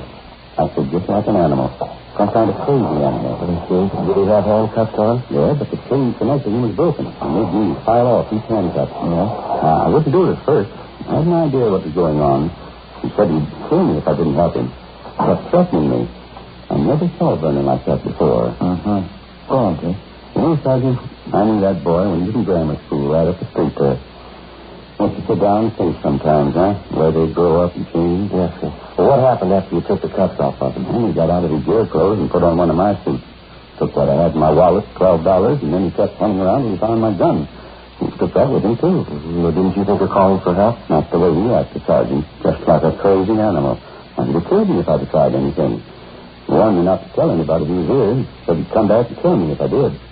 Well, I waited till this morning and I called the police. You said McCoy took a gun from him, Mr. Adams. What kind of a gun was it? .32 automatic. A Colt. I've had it for years. I have it registered with you people. He took just what he pleased. Clothes, gun, money. If you want the truth, Sergeant, I just wasn't brave enough to try to stop him. Well, when McCoy left here, did you notice if he had a car? No, he left on foot. Walked across the street and went down that way, towards town. I don't know. I don't suppose you'll get too far. I hope not. Do you have any idea who he might try to contact? Some of his old friends, his relatives? No, he doesn't have any folks I know of. Terrible thing, isn't it? Kids growing up. Well, it's the way they change, like Nicole. I can understand them when they're kids. Seen hundreds of them come through here. Know what they're thinking, how they feel. Kind of a hobby. I understand kids. The trouble is they grow up. All of a sudden they stop being kids. I don't understand them after that.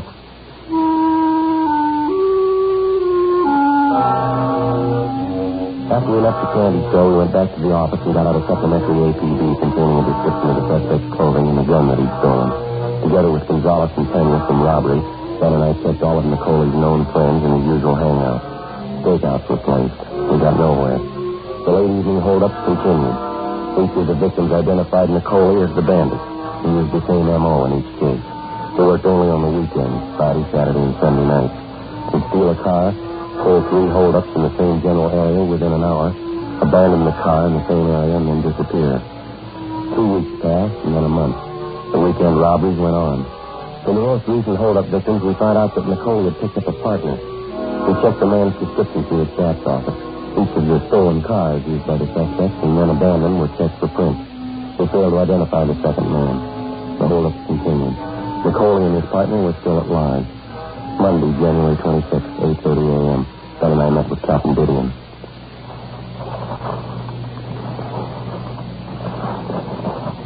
What's the count, kid? The usual. 3 hold-ups Friday, 3 Saturday, 3 Sunday. He's proved his point. He's consistent. Now, when do you blow the whistle on him? We're doing everything that can be done. Stakeouts, extra minutes on duty. Not enough. The corner pocket wants some results. They want them fast.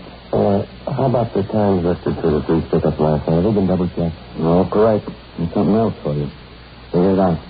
What is it, Joe? Well, let's see. The drugstore out in West Hollywood robbed at 11:14 p.m. Yeah? All right, now this one. Coffee shop out in the valley. Robbed at 11:21 p.m. Both of them the same M.O., same area. Well, it doesn't figure. They couldn't have made it from the spot in West Hollywood out to the valley in 7 minutes. It's not possible. There's a report. Check it. I know, but how could they do it? There must be some way to work out the answer. There's got to be. I can give you a shortcut, sir. Nicole, find him. Another 2 weeks passed, and then 2 weeks more. Besides the extra men and units put in service on weekends, 2 dozen separate stakeouts were established in areas where we figured Nicole and his accomplice would strike. Didn't help much. The holdups continued. There was only one difference. The description of the bandit didn't jive anymore. We still didn't have an answer to the superhuman speed that the 2 gunmen seemed to show in robbing victims at widely separated points, all within a short period of time. We stayed on it. Friday, February 21st. Ben and I took our turn on night stakeout in a vacant store on Sunset Boulevard. We were assigned to cover a drugstore and a bar directly across the street. We spent 2 weekends on the job. It was quiet. Nothing happened. The 3rd weekend was no different. One thing's for sure. We never have any luck taking stakeout. No, we didn't. This empty store must be the draftest place in town. Well, I know we've had worse. What time you got? 5 past midnight. A little band over in the bar sure earn their money, don't they? Allowed anyway. Here, Buck. Have a look. Hey. Getting out of the car down the street there, see? Oh, yeah, they're heading for the bar. What do you think? Both got dark here. About the same bill. I got there in a hurry. We're going in the bar. Yeah, come on. Come on, we better hurry. That's it. Come on. All right, throw on the gun. Look out. Hold it. Throw on your gun. Now, come on. Hands behind your head. Watch it.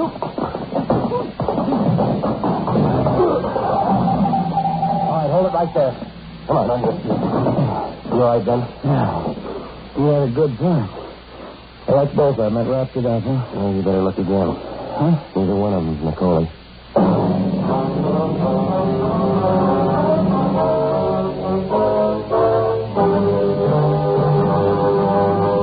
You are listening to Dragnet, a series of authentic case histories documented from official files. Many of our corporate customers are worried about employees going wild purchasing office supplies. StaplesLink.com allows them to set up workflow approvals and gives them more control over purchases. StaplesLink.com and IBM are bringing office supplies and office management together. I'm Anne-Marie Keene of StaplesLink.com, Vice President of Business-to-Business e-commerce. Staples Link took a great idea, a giant step forward. Staples revolutionized the office supply industry with the superstore.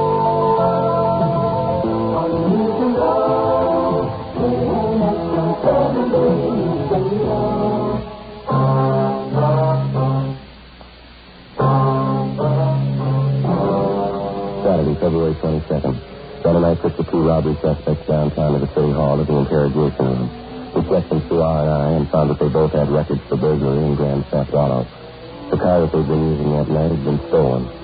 After 2.5 hours of interrogation, one of the suspects, P. Albanese, decided to break down and cooperate. 1 a.m., the interrogation room. I got something out of it, don't I? Helping you. You're not going to forget I helped you when you get me in court. Most people know about it, Pete. You've been making out a report. I want your story. I knew I never should have went for it. Believe me, it won't happen again. McCauley, he talked to me anyway. Talked to him at what, Pete? Helping him on those pickups.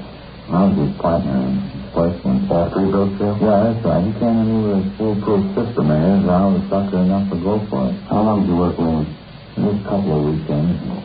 3, 4 maybe. I didn't get along with him. No, nobody gets along with him. He's a little crazy, I think. Who's working with him now? Oh, I don't know. He's had 2, 3 different guys. I don't know who's with him now. So, Sergeant, can I have a drink of water, please? All right, I'll get you something.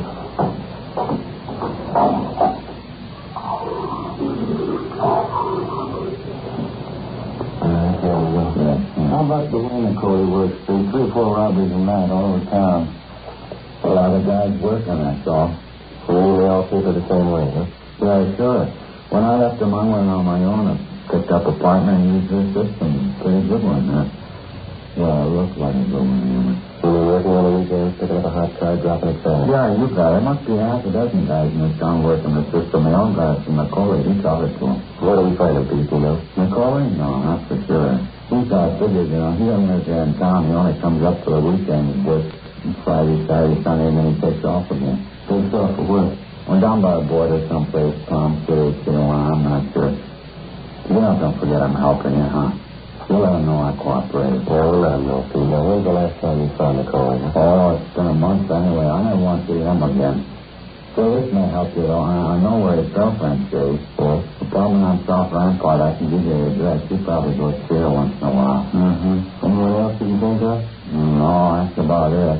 There won't be any pushover, Sergeant. Like I said, I think he's a little crazy. It's not going to be an easy one to take. Well, we'll give it a try. Oh, I mean it that way. He's wild, but you'll get him, I guess. Just one thing. What? You'll have to tell him first. 3:45 a.m. Pete Albanese and his accomplice were booked at the main jail on suspicion 211 PC. The next morning, Ben and I checked out the address of Macaulay's girlfriend, which Albanese had given us. The girlfriend's name was Esther Revard. She told us that she hadn't seen Macaulay in more than 2 weeks. We asked her if she knew where the suspect stayed when he was in town. She gave us an address on South Pico. We called in and arranged for a stakeout on the girl's place, and we drove over to check the address that she'd given us. It was a small apartment court on the edge of the industrial district. Macaulay wasn't there, neither was the manager. We talked to one of the tenants who told us that the manager, Mrs. Clara Fontaine, was out of town. She said that while she was gone, her daughter Norma was looking after the place. The daughter was employed as a secretary at the Blue Cross Hospital sign office over on Wilshire Boulevard. We called the office and arranged for another stakeout at the apartment court. 1:25 p.m. We located the landlady's daughter at the Blue Cross office on Wilshire He showed her Nicole's mugshot. Yes, he's one of Mama's tenants, Mr. Reynolds. He's in Bungalow 5. Anyone staying with him or something? No one's registered with him, no. He has visitors, though. Is there something wrong? Well, when did you see this man last? This morning. When I was leaving for work, he was outside working on his car. Would you excuse me, please? Sure, go ahead. Blue Cross? Yes, sir? I see. No, just address the letter to Blue Cross Hospital, son. You can send it back here at the Wiltshire office. That's right. Oh, you're welcome. I'm sorry. What was I going to say? You told us that you saw this man working on his car this morning. Oh, yes, he was parked right outside in front. I couldn't very well miss it. I'm going to tell Mama about it when she gets home. What's that, man? It was certainly strange because it's not that time of year. That's why I noticed it. What's that? He was changing the license plate on his car. Did you get the number? It's right here in my place. 1:32 p.m. With the information furnished us by the girl, Ben got on the phone and called in a description of the suspect's car, together with the two sets of license numbers. It was a 1941 Ford sedan, dark blue, white sidewall tires. Communications got out a broadcast and a supplementary APB on it. At 6 p.m., Ben and I relieved the men on a stakeout at Nicole's apartment. They waited. No sign of him. We checked with the office on the hour. No sign of the car. 10 p.m. Still nothing doing. 11 o'clock. Nothing. Gonzalez and Pena from robbery drove out and relieved us, and we headed back to the office. 11:26 p.m. What do you figure? I don't know. It's plugged every hole I can think of. Things due for a break, isn't it? Overdue. I could use some sleep. What is that? Something? Right. Yeah, right away. Brother? Hi, here's one to move on. Yeah? Carlson Beacon, southeast corner. What is it? Nicole's car. They got it spotted. 11:56 p.m. Ben and I drove to the vicinity of 12th and Beacon, where we checked with the men in Unit 80K who'd spotted the car. They'd gotten out a code 5 on it. The description matched perfectly. A 1941 Ford sedan, dark blue, white sidewall tires. The license number was one of those given us by the apartment manager's daughter that afternoon. Together with the two men in 86K, we staked out on the suspect's car at a distance. It was parked almost exactly in the middle of the block. About 20 feet behind it, a red and white delivery truck was parked. The street was fairly deserted. The only place of business open was a small corner bar at the far end of the block. 12:30. 1 a.m. No one came near the dark blue sedan. We waited. 2 a.m. The corner bar closed up. A man came out, got in the red and white delivery truck, and drove off. 2:30 a.m. The dark blue sedan was still sitting there. We kept waiting. Roger 59, code 7. Well, one way or the other, I wish he'd make up his mind. It's a long wait. Cold room here, and it wasn't that vacant door. Oh, better check and see if you're clear. Yeah, all right, I'll do it. 80K to Control 1. 8OK to Control 1. Control 1 to 80K. Go ahead. 80K to Control 1. Are we clear? Control 1 to 80K. Stand by. Oh, you on smoke? I'm out. You too? Yeah. I guess we do without. Yeah. Control 1 to 80K. Control 1 to 80K. You're clear. Code 1 to KMH 80K to Control 1. Roger. KMH 67. Now have a look, Joe. Just turn the corner. Where? Far end of the block, opposite side. Heading up this way. Yeah. You make out two of them there? Mm-hmm. Two. They're passing by the sedan. No, are they? No.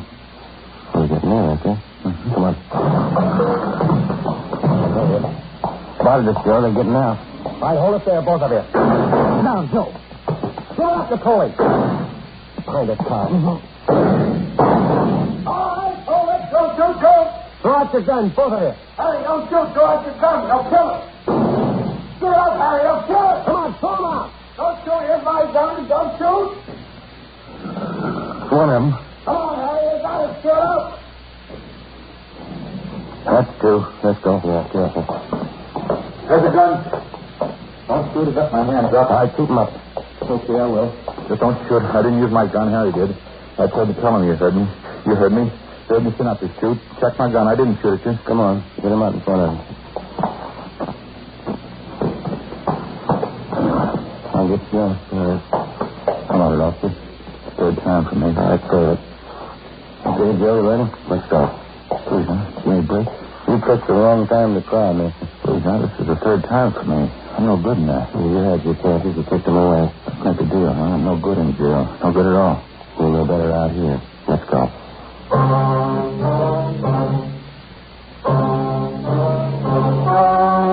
The story you just heard was true. Only the names were changed to protect the innocent. On May 24th, trial was held in Superior Court, Department 87, City and County of Los Angeles, State of California. In a moment, the results of that trial. Now...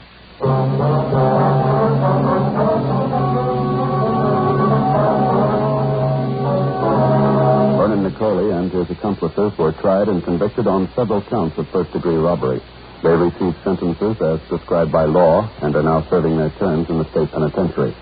First-degree robbery is punishable by a prison term of not less than 5 years, with a maximum life term. Ladies and gentlemen, the Red Cross has been asked by your government to help the nation mobilize for defense. You can help by giving generously to the Red Cross. You have just heard Dragnet, a series of authentic cases from official files. Technical advice comes from the Office of Chief of Police W.H. Parker, Los Angeles Police Department. Fatima.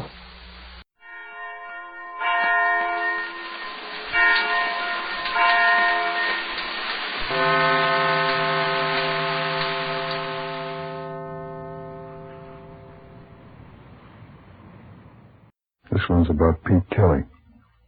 This one's about him. It's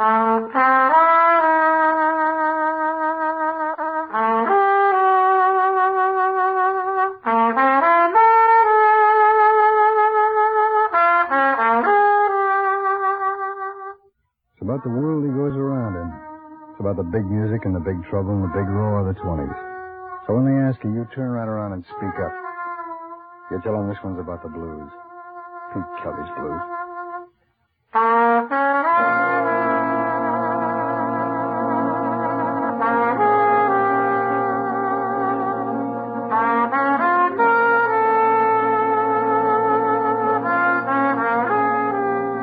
Pete Kelly's Blues, starring Jack Webb, with story by Jim Moser, music by Dick Cathcart.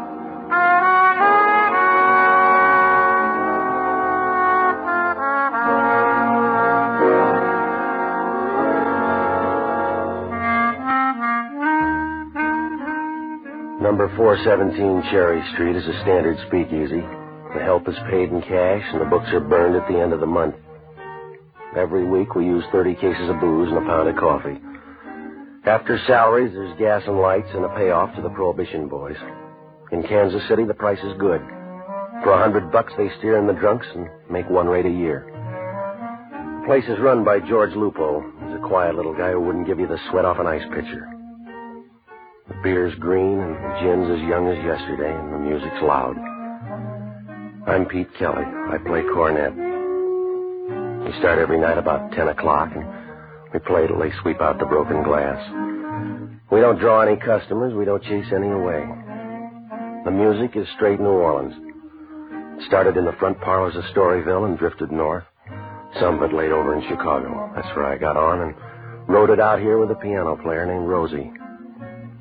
He's still with the band, but last night he was barely with it. We took a break about 11. Rosie was late getting back. Might as well have stayed in there because he kept looking around the room, and the way the piano sounded, you'd think he had on a catcher's mitt. All right, let's take 5, huh? Sorry, Pete, I'm a little behind tonight. You haven't left the station. What's the matter? I'm nervous. Take a look around. Near the door. Back this way. Place is full of cops. Forget it. Have Jake open a couple of windows. Take a walk. Get yourself in shape. Not till I find out which way to fall. These boys are here for heavy duty. I'll learn that out in the kitchen. All right, let's duck behind the stand. Come on. All right, what about it? You know Dutch Courtney? I drink his beer, that's all. Somebody shot Courtney up tonight out near Highway 40. Well, that's too bad. He'd have drawn a good crowd downtown. Who killed him?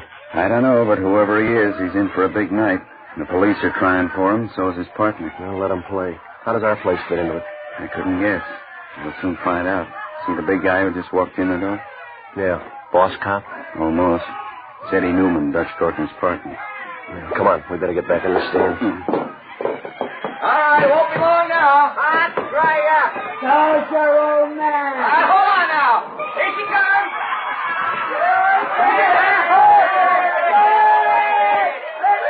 All right, Rosie.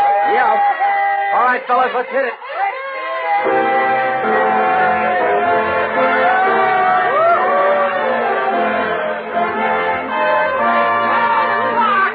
Happy New Year. Goodbye, 1921.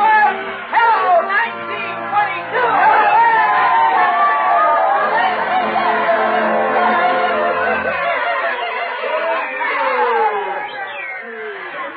Yeah.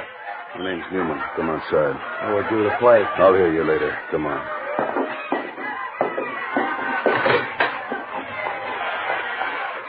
You hear about Dutch Courtney? They picked him out of the mud tonight. It means nothing to me. It does to me. Dutch was a friend. Well, if it'll help, try. I'm short on time, Kelly. Give me a rundown on Gus Trudeau. There's nothing to say. He played for a while and he went to the boneyard. You know him. You know his sister. You'll have to ask Courtney about that. I haven't seen her since the old days. You know Gus well enough to figure he didn't like Dutch Courtney. He didn't like it 1 pound. Well, you can't blame him. Dutch sidestepped and paid Trudeau's way to jail. Bookkeeping. I don't know anything about it. All right, look, Newman, you're on the wrong track. Now, this is a job killing. Your boy got frisky and somebody sent down a Chicago gun. The price tag shows. Sorry, Trudeau's my pick. What did he hit him with, a high-powered rifle? Gus Trudeau's away up in Leavenworth. He used to be. Gus went over the wall this morning. When he shows up, I want him. Well, why pick me? I ask around. He'll head for you. He's broke. He'll need train fare. No, not if he killed Dutch Courtney. Somebody will give him a railroad.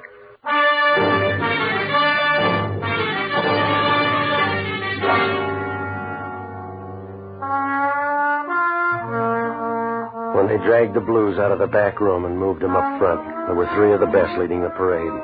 They were all blowing cornets. One was Buddy Bolden, one was King Oliver, and the other was Gus Trudeau. There was a lot of music, but not much man. He picked me up on a union date on the south side of Chicago and taught me how to play. He got into me for a Boston 3-star cornet and gin for the rest of his life. When he got down to running errands for Dutch Courtney, I left for Kansas City. A couple of months later, Courtney needed a patsy, and Trudeau was it. He wound up with a 5-year stand at Leavenworth.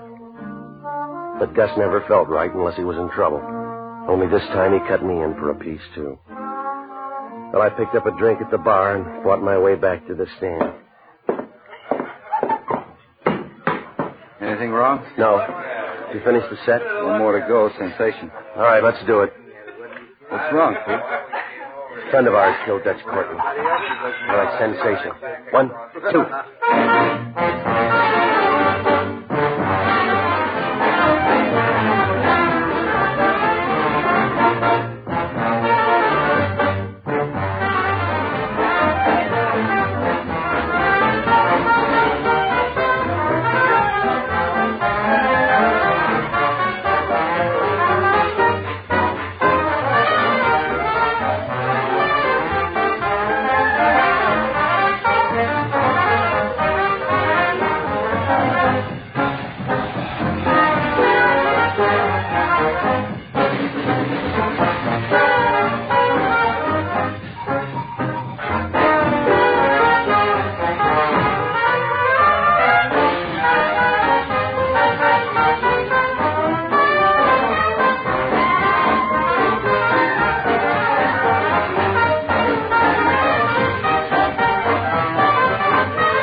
Let's get off for a while, huh?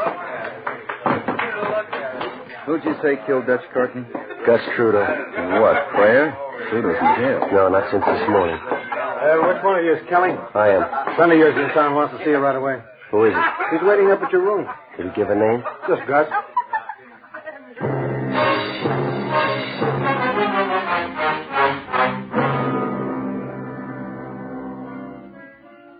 An hour later, I was still looking for an out.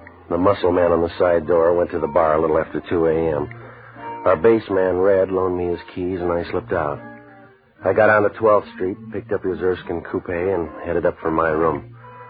All the way out Grand Avenue, the streetlights were spending the rest of New Year's alone.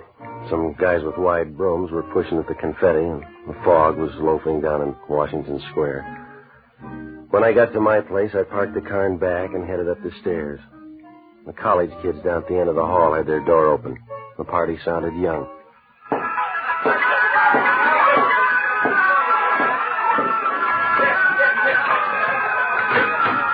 I was looking for Gus when I opened the door, but he had a substitute. I knew her way back at 18th and Hall Street.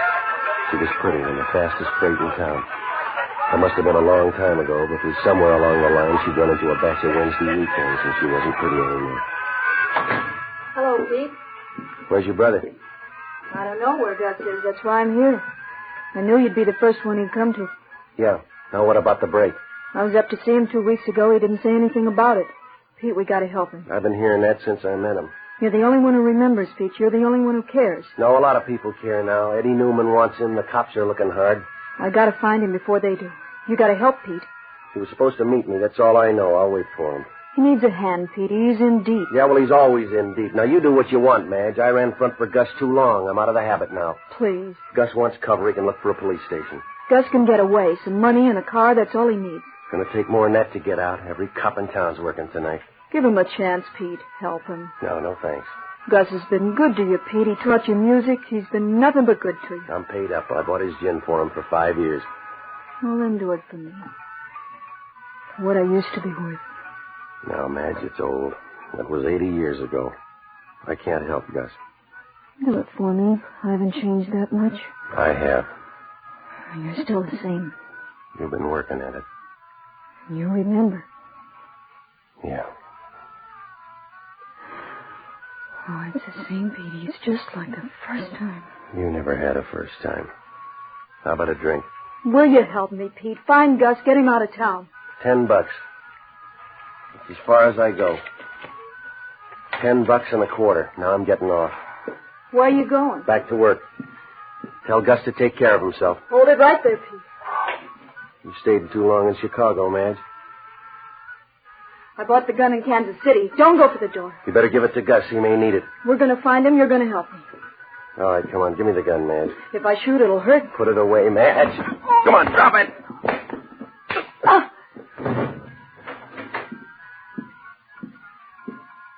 Who is she? We'll trade. Who are you? Cage. I work downtown homicide. Who you got on the floor? Madge Trudeau. Tell me about her. I knew her in Chicago. After that, I heard she did favors for Dutch Courtney. After that, I don't know. She tired? What's she doing there? Looking for Gus Trudeau. Oh. Where is Gus? I don't know. I've been asked that twice tonight. Now, this is the third time around. I don't know. You probably will. Why? Why do I have to get into this? Because you're Gus Trudeau's friend. Well, then let him get another one. I'm tired of the job. I don't blame you, fella. You're going to come out of this with a lot of trouble. For instance? I'll make it simple. If Gus Trudeau shows and you hide him, we'll book you for aiding and abetting. Yeah.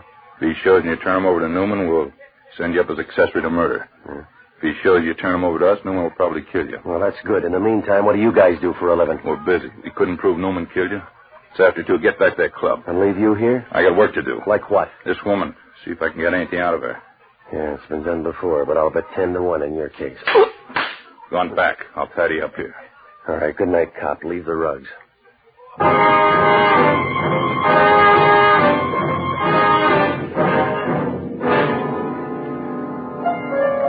I left Cage standing in the middle of the room looking down at Madge Trudeau. He didn't watch me leave, but I figured it wouldn't be too long before he turned that gleam back on me. I went back to 417, and I ran into our piano man, Rosie, outside in the alley, using a smoke for a chaser. Happy holidays, Petey. How's Gus? I didn't see him. An odd hour of the morning, Petey, but I figure the fates are hard at work shaping up a few sordid futures. Cut the piano, huh? You've got a very limited selection. What do you mean? Before the general citizenry sits down to breakfast, you may get a reward, the eternal kind. Come on, what is it? I've got it all figured for the two of us, Petey. Today we'll spend our time dodging destinies. We'll hit for some small back room. I'll bring the bottled goods. We'll live on gin and sauerkraut and make the walls sit up and listen. One horn, one piano. The blues, Petey. We'll ride 'em into the middle of next year. All right, throw the bottle away. Will you just set me straight, huh? Across the river, there's two places, the High Life Club or Fat Annie's. You sure he's there? That's what the word is. I'll pass the hat down at the Union Hall for both of them. Is Gus alone over there? Right now, but there's going to be a crowd. What do you mean? I told you.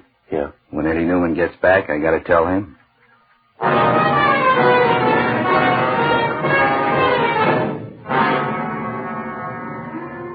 Well, I knew it was a silly move. Newman had 100 guns on tour for Gus. Cage and the boys from headquarters were standing by for seconds. Helping Gus Trudeau was out of order, but I couldn't get one thing out of my mind. If Gus did kill Courtney, why didn't he pick up some travel money before he did it? It was backwards. If you're going to hang up your pants, you take them off first. Well, it was about 3 a.m. when I got down to the river and crossed over to the Kansas side. The High Life Club was smoked up and had a little of everything except Gus Trudeau. I looked in the kitchen and tried a back room, and then I went to the bar to see if I could drum up some talk. I had one taker, a boy with wavy black hair. He got up from a table of 3 others and walked over and sat down next to me.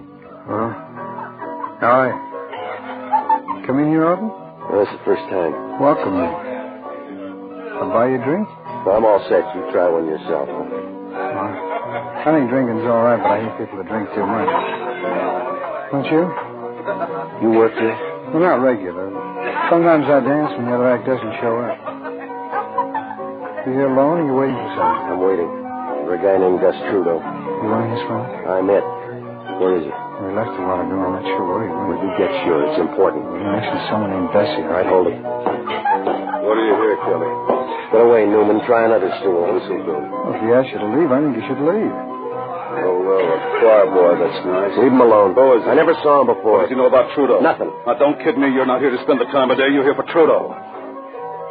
You little friend. Where's Gus Trudeau? I don't have to talk to you. I'm a guest in this place. You're not anymore. Climb down and head for that door, both of you. You can't make us do that. We're not going to leave. It's a split vote, Buster. I don't like the way he pushes. That's right. Just walk. I'll bet you look good. I knew right then as we walked across the floor, I knew Eddie Newman wasn't going to leave him alone. He was going to pick at him, whether he knew anything about Gus Trudeau or not. It was going to get messy, and the boy with the nice eyes was going to help. Outside it wasn't snowing anymore, but the ground was covered right down to the river. There was a moon out, and it looked all right if you like nature. We walked over toward a bunch of trees. Newman's car was parked there. It was a black touring sedan with a strong-arm guy in the back seat. There was another one sitting on the running board. He had a machine gun across his lap. This'll do. All right, now let's hear about Gus Trudeau. I don't know anything about him. This man and I were just talking. Go easy, Newman. I never saw him before. Did you always talk to strangers or Betty does? It's none of your business. Where's Gus Trudeau? I wouldn't tell you. Suppose I knew, I wouldn't tell you. Yes, you would. You keep your hands off of me. Stop pressing, Newman. You don't care about Trudeau now. You just don't like this guy. Stay out, Kelly. Come here. Hey, let go! Let go! Stop screeching. I'll break your arm. You keep your hands off of you.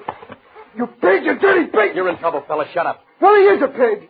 His hands are all dirty and his teeth are dirty. I bet even his clothes are dirty, all of them. Now lay there. All right, Dave, move in here. Back away, Kelly. You're up, choir boy. No. Please, mister, do something. Don't let a thing like this happen. It already has, Buster. No, you can't. Tell me, Newman, did you ever find out about Gus Trudeau?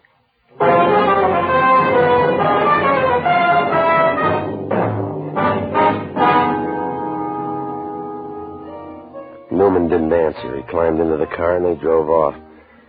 Well, I stayed there for a minute to look at the guy in the snow. His face was unmarked. I did him a favor. I rolled him over so it showed in the moonlight. I knew his mother'd want him to look real good the night Eddie Newman's chopper squad cut him down. Well, it was getting cold out, and the name Bessie had to mean Fat Annie's place up the river on the Kansas side. I made it there and found Bessie. She was back at the piano, wandering around somewhere in the middle of the blues. You couldn't miss that voice if she took up yodeling. Bessie Smith. I've got those Kansas City blues since my man has gone away. Hi, Pete. Bessie, what do you know? Round back, Pete. You go up the stairs, the loft, way up there at the top. All right, thanks, Bessie. All right.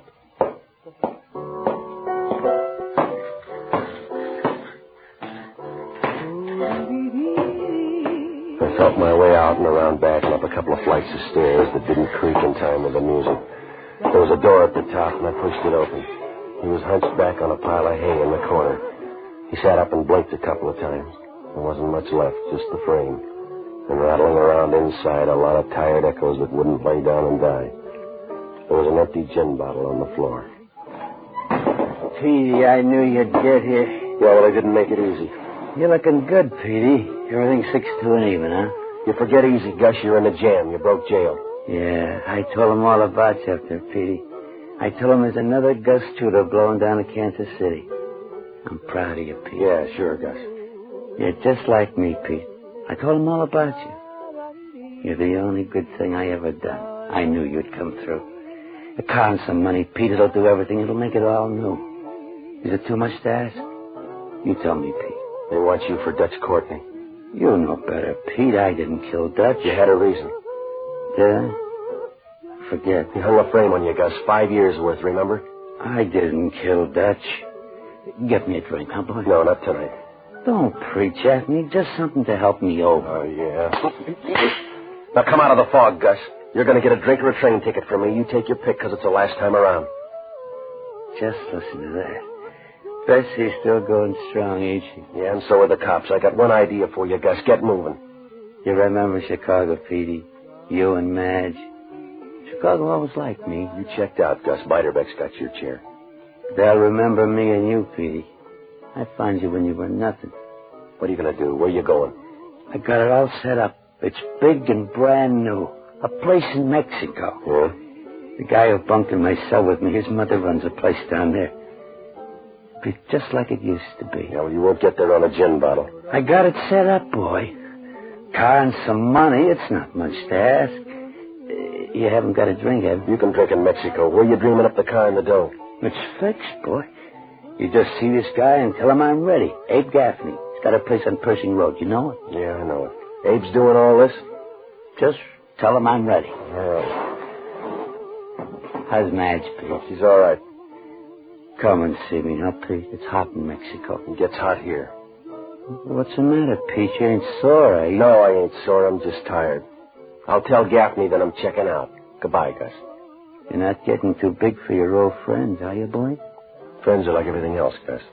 Yeah? They wear out on you.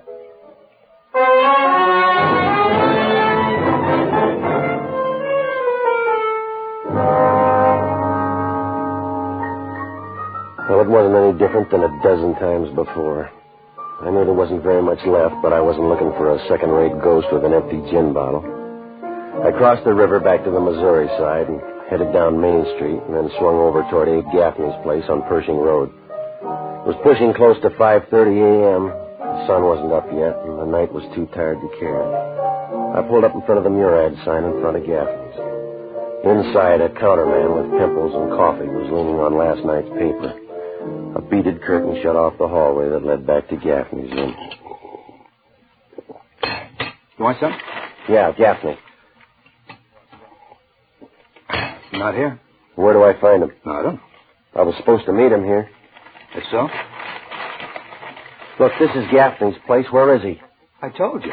Now listen, Junior, maybe you think you do a good imitation of Calvin Coolidge, but I want an answer. Where's Gaffney? What's your name? Kelly. You could have saved an argument. This way. Through here. When do you go to bed, Kelly? You still looking, Newman? I'm still asking. Where's Gus? I don't think you give me time to answer. There's a good reason why I let you walk away tonight. I gave you 2 hours all by yourself on the Kansas side. I don't think you threw him away. You got a line on Gus Trudeau. I want it. I got nothing for you. But don't be silly, Pete. The cops get him or I do. He goes either way. You get no help from me. I don't want no help. I want Gus. Now, come on. Come on. I'll make you part of the wallpaper. You better send for Dave. I don't need him. I think you do. Now, don't bother to get up. I'm leaving. I don't believe it.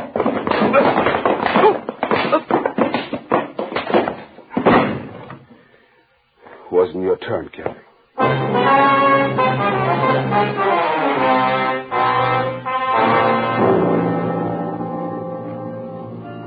When I I got up off the floor, the room was cold and the lights were out.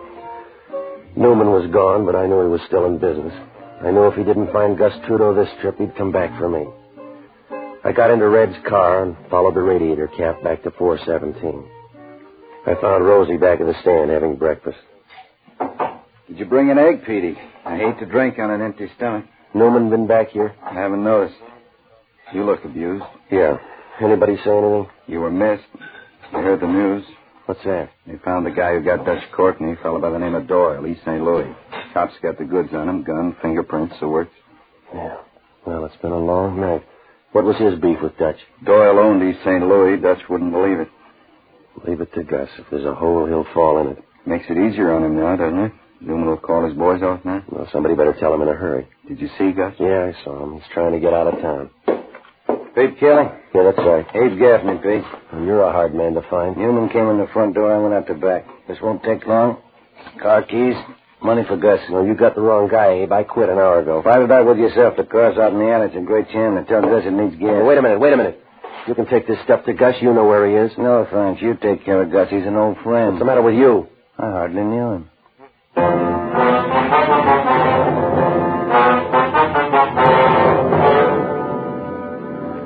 The clock over the bar was leaning on 6:15. We got back on the stand and started the last set. 80 pounds of stale cigarette smoke was holding up the ceiling and waving down on a dirty blue curtain over the dance floor. Behind the bar, one of the guys was wiping up. Two couples picked their way to the dance floor and pushed each other around a while. They finally gave up. Oh, the whole thing, it was all out of step. Wrinkled stockings, brown gardenias, torn paper hats, and Gus Trudeau. He walked in the door and stood off to one side, just back of the stand. All right, it's the last one. Blues and B flat.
That's it. Same call tonight, 10 o'clock. You can pack up. Hey, Pete. Petey, over here. I heard you. You sound good, Pete. It's just what I told him up there. You're on your way, boy. All right, now you heard it, Gus. I got the money for you and the car keys. I'll see you, Gus, huh? You know what I told him? Another Gus Trudeau's blowing down, can't you see? Yeah. I only got one thing to tell you, Pete. Don't forget it. Play like you talk. Don't lie. Happy New Year, Gus. Oh, hi, Madge. Hold it there, Pete. It's a family fight. Stay out. I thought I took that gun away from you. What's the matter, Madge? What are you doing? No, don't tell me that talk, Gus. Dutch can't hear you. What do you mean, Madge? You killed him. You blew your top and you killed him, just like you did everything else for me. You and the gin and that cheap brass horn of yours. You spent us all, Pete and me, and you ran through the whole bunch till you got to Dutch. Pete, I didn't do anything. You killed Dutch Courtney. I loved him. I loved him enough to square it. Well, you got it all wrong, Madge. Goodbye, Gus. I'll tell him to throw your horn in after you.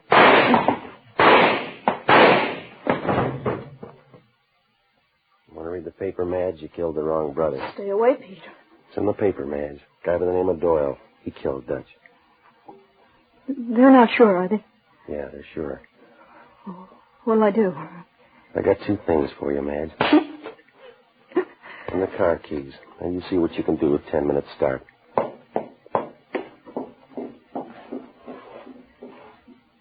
You didn't have anything more for Gus, did you, Pete? No, I guess not. Well, he made it. Yeah, Gus finally got out of town.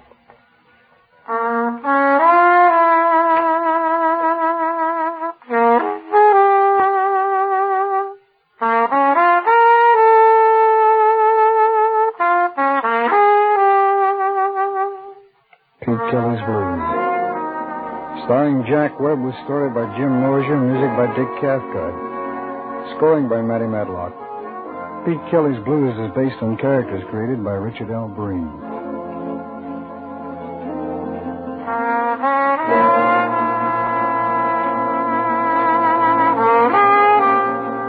This is NBC, the national broadcast.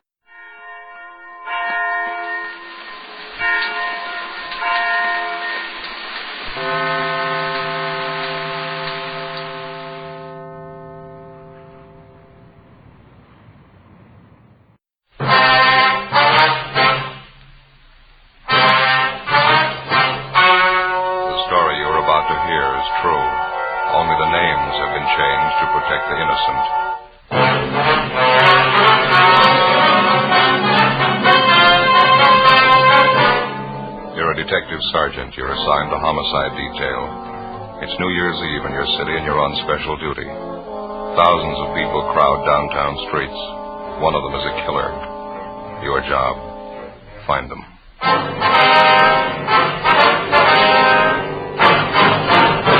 Dragnet, the documented drama of an actual crime. For the next 30 minutes, in cooperation with the Los Angeles Police Department, you will travel step by step on the side of the law through an actual case transcribed from official police files. From beginning to end, from crime to punishment, Dragnet is the story of your police force in action. It was New Year's Eve. It was cold in Los Angeles. We were working the night watch out of homicide, special duty. My partner's Ben Romero. The boss is Thad Brown, chief of detectives. My name's Friday. I was on the way back from dinner, and it was 8:35 p.m. when I got to room 42. Homicide. Joe? Hi, Barney. How is it outside? It's cold. Not keeping people at home, though. Did you check the crowds? Yeah. Been watching it from the window here. Seems bigger than last New Year's. Crazy. You're on with Ben and me tonight, is that right? Uh-huh. Thought I was going to have it off. Wife had a little house party planned and everything. Well, that's too bad. Maybe next time, huh? And that's what I said last New Year's. Nah, guess we better start moving. Yeah, where's Ben? He went down the hall a minute, said he'd be right back. I better take my top coat, huh? Yeah, I would if I were you. Nothing for us in the book, is there, Barney? I almost forgot Jack Conley called, having a little party out at his house. Want you, Romero, to drop around when you get off. Said he'd call back. Hi, Joe. Hi. You about ready? Yeah, let me grab my overcoat. All right. I just tagged by communications. Switchboard's lit up like a Christmas tree. Doing a mill or a bid. Just like last year, they're starting off strong. 415s, 507. Calls coming in with a dozen. I'd like to see it just once. People celebrating New Year's without tearing up half the town. I get it. Homicide Friday. Oh, yeah, Jack. Yeah, well, Barney just mentioned it. Well, we'll try and make it. You know how things are tonight. Yeah, we'll try, sure. Thanks a lot. There's Jack Conley, Ben, on his way home. He wants us to drop by his place if we get off early tonight. Not much chance of that. You ready? Yeah, I am. You, Barney? Let's go.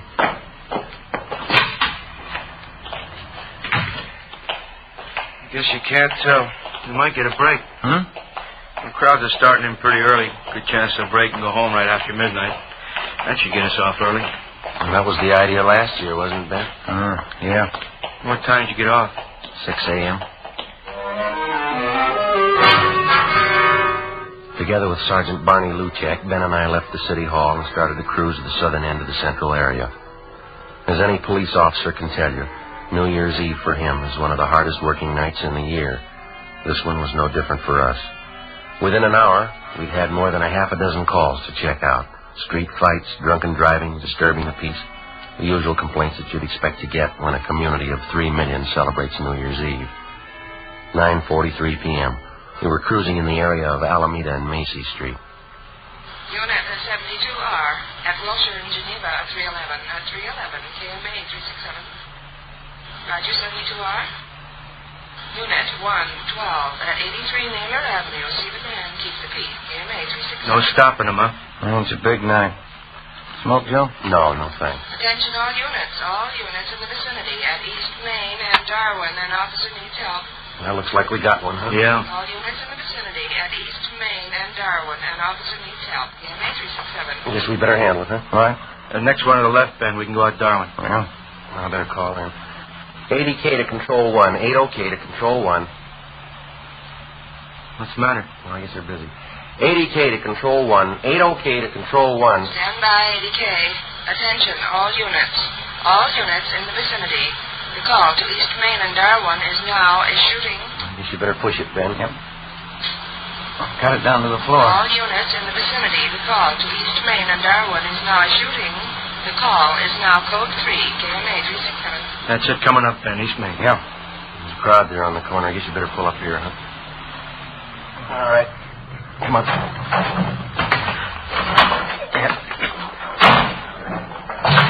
Over by Light Cove, Ben. Joe, man lying on the sidewalk. You want to check the crowd, Barney? Yeah, okay. Let us through here, please. Can we get through? Excuse me? Look, will you please get back? Move back, please. All right, come on. I wonder if you just move along. Just move along, man. Move along. That's Give us right. a little room to work. Thank you. Ben? Yeah, Joe? Have a look here. Huh? No. There's Jack Connolly. That? He's dead. His full name was John Patrick Connolly, serial number 367. He was one of the veteran officers in Central Homicide. He lay face down on the pavement, one of his legs straddling the curbstone. He'd been shot twice at the base of his skull. There were 4 more bullet wounds in his back. Ben got to a phone, called Homicide, and told them what had happened. 24 cruiser cars and more than 100 men were immediately dispatched to the scene of the killing. They circled the area for a dozen blocks around and started a door-to-door search for the killer. Suspicious-looking pedestrians were stopped at every street corner and questioned. 10:30 p.m. The ambulance arrived and Jack Connolly's body was taken to the morgue. Along with Thaxter and Bryan from Homicide, Barney Luchek, Ben, and I continued checking in the immediate vicinity of the killing. We found no one who'd admit that they actually saw the shooting. Half a dozen people in the crowd told us that they heard the shots and they saw Connolly fall to the pavement. They'd also seen a man standing behind Connolly turn and run down the street right after the shooting. No one had followed him. The man was described as medium build, wearing a dark suit and a dark hat. That's all it could tell us. 11:25 p.m. Ben and I met Barney Luchek back at the car. Morning. Did you get anything? Checked out every store in the neighborhood that's open. Not much. How about you? No, it's the same. Pretty thin. Bryan and Thaxter turned up a newsboy down the street. He told him he saw the guy in the dark suit running down the street. Yeah. Thought he saw the guy come out of this bar here. We heard that too, Barney. We talked to the bartender. He doesn't recall the man. Well, say, I almost forgot. I checked with the office. Mrs. Connolly's been calling in. Wants to know where her husband is. Oh, yeah. I asked personnel to hold off notifying her. Thought maybe you fellas would want to tell her. You knew Connolly pretty well, didn't you? Yeah, a long time. Family man? 3 kids. You fellas don't want to tell her. I'll call personnel back. They can do it. No, it's all right. We'll tell her.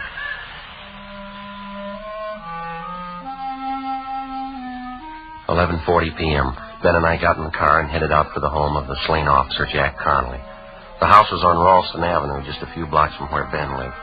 We parked the car and started up the front walk. The lights were burning in the living room.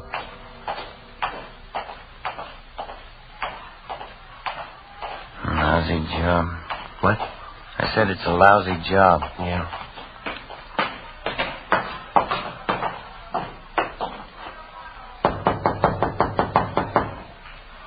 Better try it again, huh? I heard it. Somebody's coming. Oh. Hi, Joe, Ben. Hello, Betty. Hi, Betty. I'm sure glad you can make it. Everybody's here. Come in, come in. Okay. Thank you. I'm still waiting for that wandering husband of mine. If he's not here by midnight, he's going to be in the doghouse for sure. Here, let me take your coat. No, Betty, that's all right. I wonder if we could go back into the kitchen. We'd like to talk to you. But can't you stay long? Well, no, not too long. Oh, that's too bad. Well, come on back in the kitchen and I'll get you something. Maybe you can drop back later on. Jack should be here by then. He'd better be. Come on in. Have either one of you seen Jack? That's what we wanted to talk to you about, Betty. What? You want to sit down, Betty? What is it, Joe? Tell me. Well, he had an accident. Where is he? I want to go see him. How bad an accident? Pretty bad. I want to go see him, Joe. If he's hurt, I want to see him. Couldn't be that bad, could it? Yeah. Oh, please, Joe. Please, not Dad's. Tell me, Joe, please. I'm sorry, Betty. Dear God. Oh, God. Want to give me a hand here, Joe? Yeah. She's white as a sheet. Be worse when she comes to. We better get a hold of the family doctor. No, we're going to have to wait. We'll never get through now. Huh? Phone lines are probably jammed. It's midnight. Oh, yeah. Happy New Year. 12:30 a.m. We finally got a hold of the Conley's family doctor, and he told us that he'd be over as quickly as possible. Some of Betty Conley's relatives at the party said that they'd look after things until the doctor arrived. Ben and I left the house and drove back to the scene of the murder. The house-to-house check of the entire area was still going on. There was no trace of the killer. 1:30 a.m. A low fog moved in over the city. Traffic began to thin out a little. The street crowds disappeared. 2 a.m. The search went on. A little before 2:30, a patrolman on foot located a taxicab driver in the neighborhood who claimed that he'd seen a man answering the killer's description just after the shooting. Ben and I went down the street to talk to the driver. He sat behind the wheel of his cab. It was especially equipped with shortwave radio to handle calls directly from the taxi company's dispatch office. Try to pass it on for whatever it's worth, officer. It happened just a minute or two before I picked up my last fare. What time was that? Do you remember? I'm remembering, too, and I got it right here on the waybill. Here we go. 9:48 p.m. I was parked just where I am now. Same old stand. I picked up a fare, drove them to North Main and Sotelo, and I came back here. My cab broke down. Lousy distributor.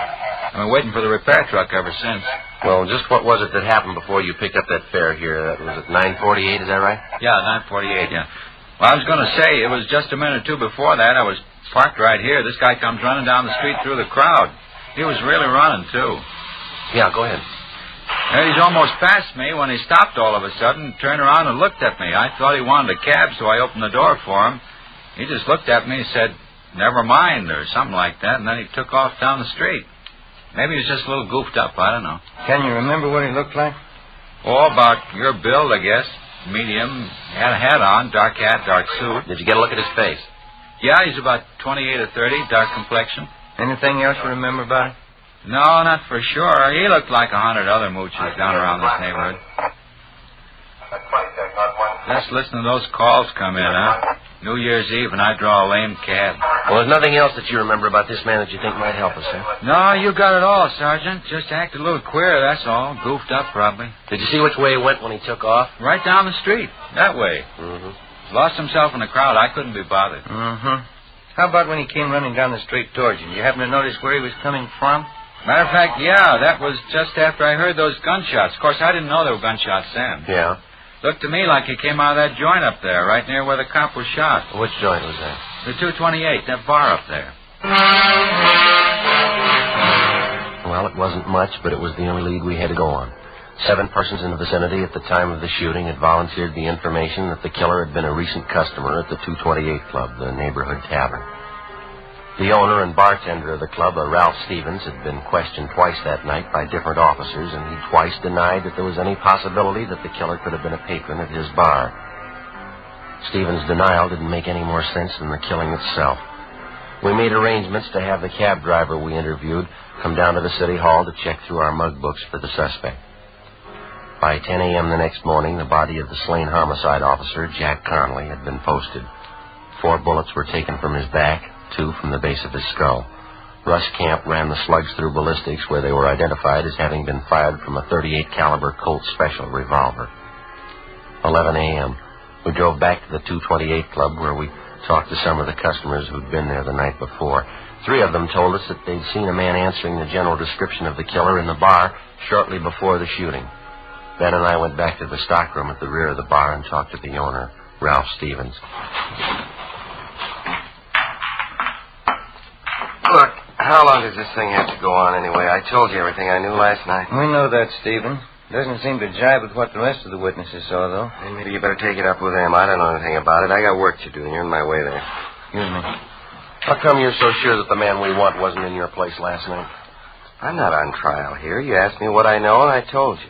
If you don't mind, I got work to do. You mind moving over there? All right, we'd appreciate it if you'd cooperate. All right, if you want to know the truth, you're not good for my business here. Cops never are. Coming around asking questions, customers don't like it. It's no good for business, no good at all. A cop was killed last night right outside your front door, and a half a dozen people say that the guy who did it was in here drinking. I run this place. It's mine. I say the man wasn't in here.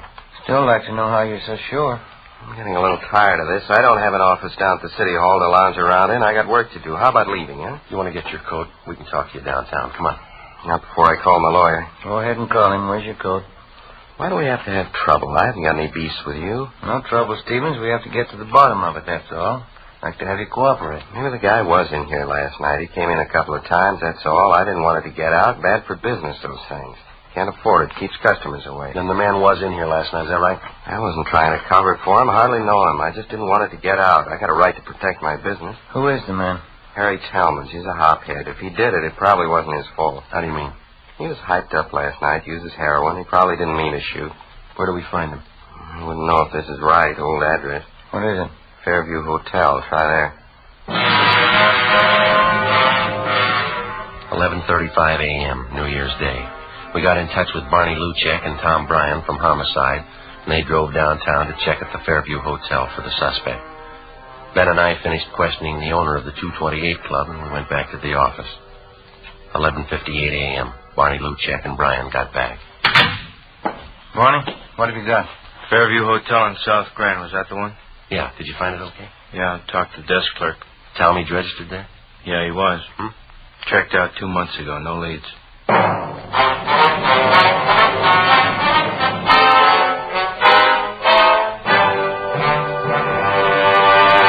You are listening to Dragnet, a series of authentic case histories documented from official files.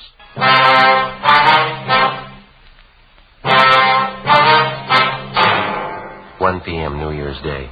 After we found that the suspect, Harry Talmadge, had checked out of the Fairview Hotel months before, Ben and I went back to the office and ran his name through R&I. The information given us by Ralph Stevens, the owner of the 228 Club, was apparently correct. The record on Talmadge showed that he was a confirmed user of narcotics. He served 2 brief terms for illegal possession of narcotics and another short term in the county jail for petty theft. We got out a broadcast and an APB on Talmadge. We checked out all his known friends and relatives, the places that he frequented, hotels, boarding houses that he'd stayed at. No leads. With the help of Lieutenant Walters and narcotics detail, we finally found the trail most likely to lead us to the suspect. The peddlers who were suspected of supplying Talmadge with narcotics. They were kept under a 24-hour watch. 3 days passed. No results. January 4th, 9 a.m., Ben and I went to the funeral and burial services for the murdered officer, Jack Conley. 11 a.m., we got back to the office. Don't know why, Joe. I just don't cotton to funerals.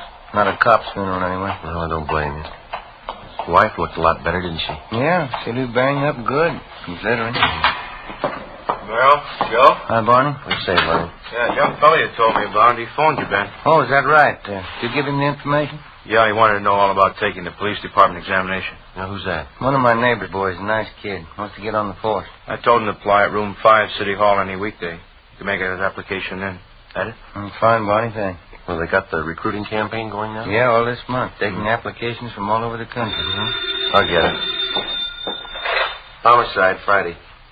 Oh, yeah, Walters. Just a minute. Okay.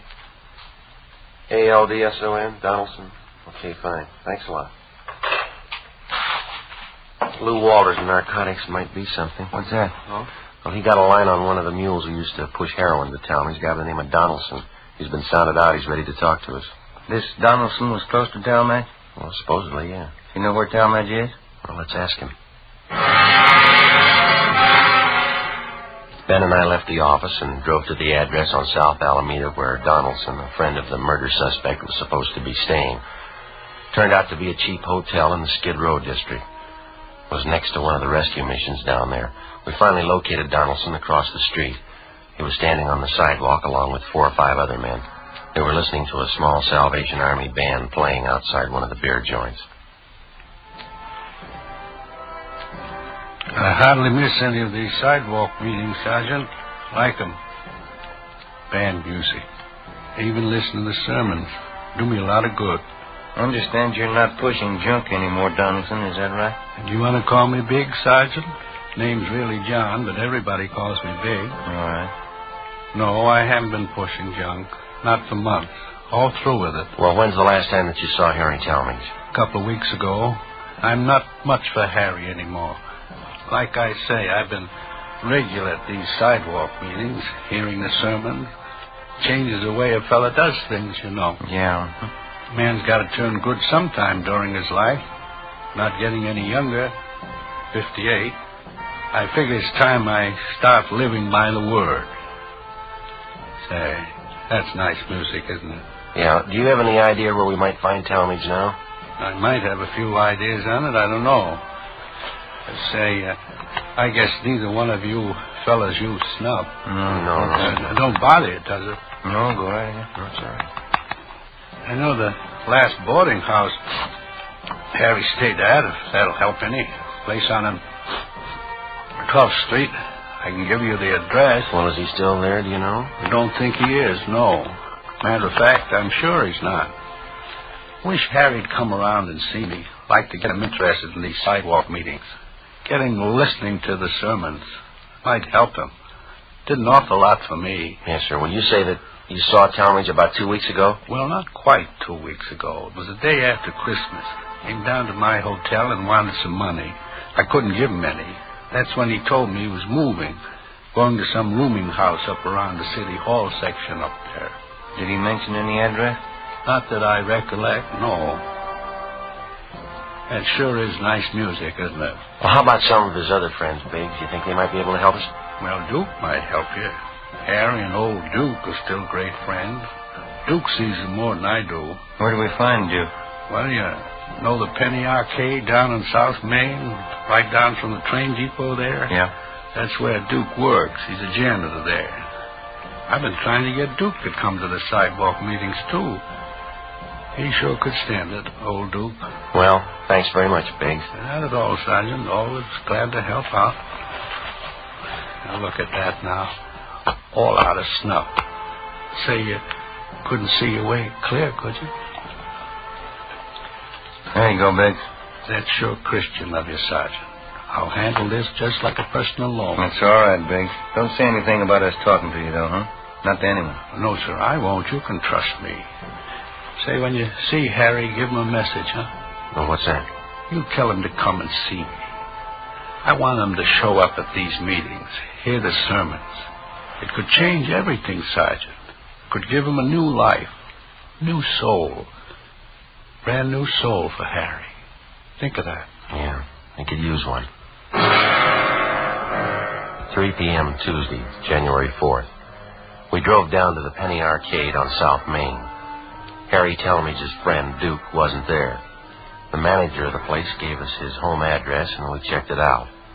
Duke wasn't there either. We staked out at the place for the rest of the afternoon. Duke failed to show. At 6 o'clock that night, Barney Luchek and Brian from Homicide came out and relieved us. Ben and I had dinner at Johnny Copen's, and then we went back to the office. 7:20 p.m. Want to grab that, Joe? Yeah, I got it. Homicide, Friday. This is Luchek, Joe. Oh, yeah, Barney. Talmadge's friend just showed up here. We're talking to him now. Will he tell you anything? Yeah, you got a pencil. You better write this down. All right, wait a minute. Just a second. All right, go ahead. 1727 West Hoover, apartment 3. It was 1727 West Hoover, is that right? Yep. Apartment 3? Well, what's the pitch? Harry Talmadge. Duke says he's there now. All right, Barney, thanks. Bye.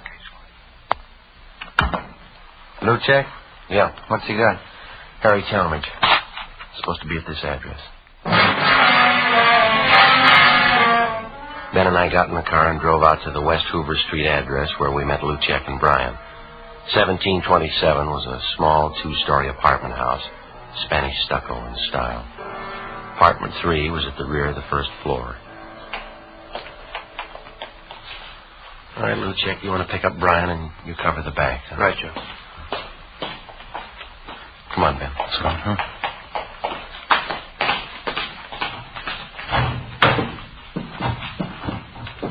Guess up the stairs, huh? Mm-hmm.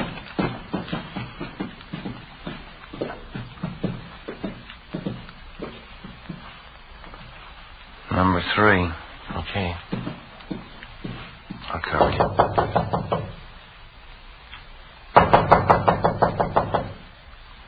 No sound inside.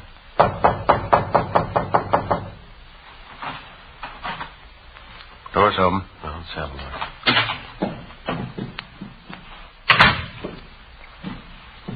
No, it's empty. You want to try the bedroom? I'll check the kitchen.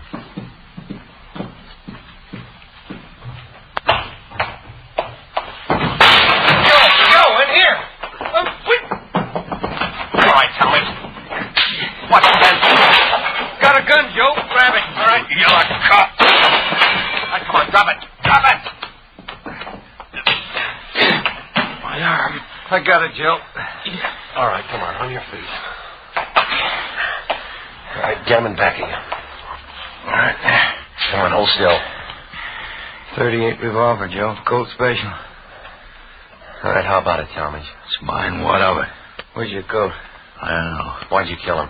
Because I wanted to, that's all. He was a cop. Is that your only reason? I told you he was a cop. What's the difference? There's a big difference, mister. Why? I killed him. It's just one cop less. What's the difference? Ask his family. They'll tell you. The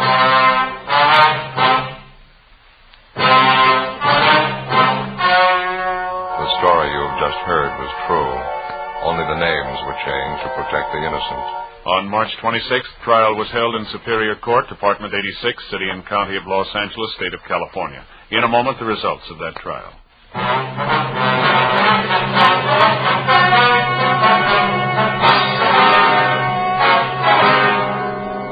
Harold Wesley Talmadge was found guilty of manslaughter by jury trial and was sentenced to the state penitentiary. He was paroled after serving 6 years in prison.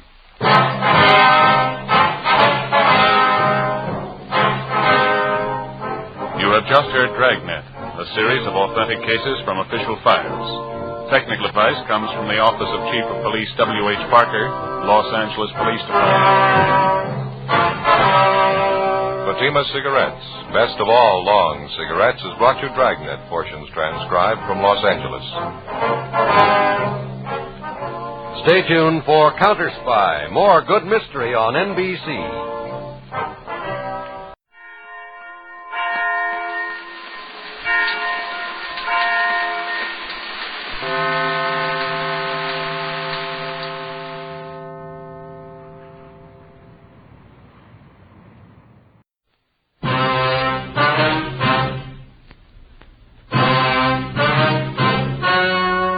The story you are about to hear is true. Only the names have been changed to protect the innocent.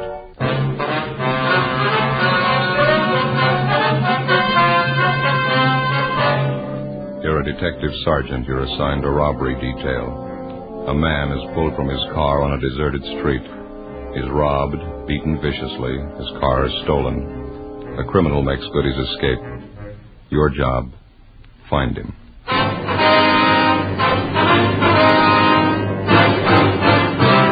Dragnet, the documented drama of an actual crime.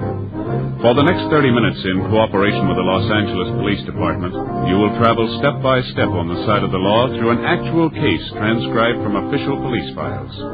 From beginning to end, from crime to punishment, Dragnet is the story of your police force in action. It was Monday, July 9th. It was warm in Los Angeles. We were working the day watch out of robbery detail. My partner's Ben Romero. The boss is Thad Brown, chief of detectives. My name's Friday. It was 9:55 a.m. when we got to the Stacy Hollywood department store. Personnel department.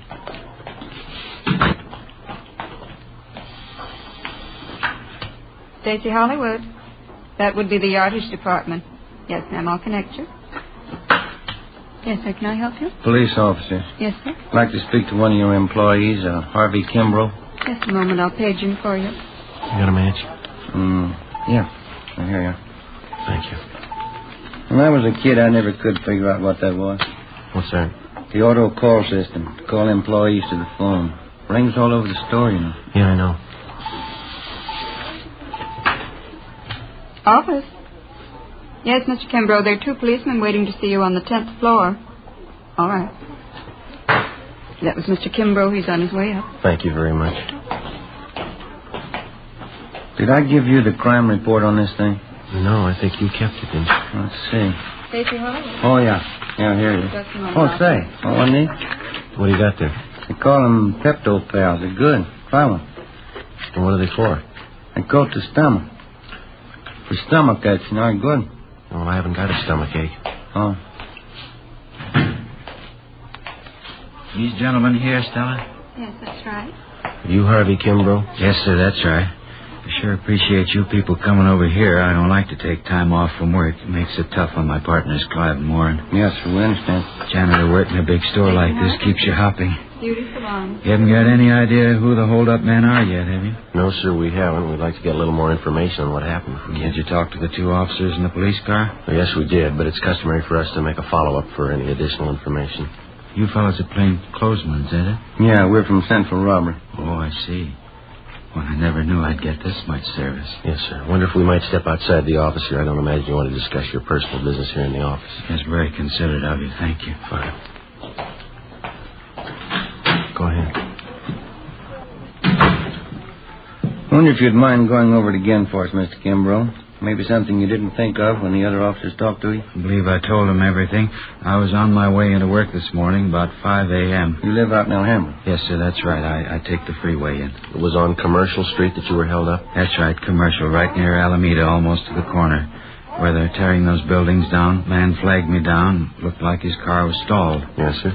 Always make it a habit to stop when I see somebody in trouble. I know how it is that time in the morning. No gas stations open. Figured maybe the fellow needed a shove or something. So you stopped to give him a hand, is that right? That's what I had in mind. I'd no more stop the car. And he came over, he pointed a gun at me and told me to get out. What'd you do?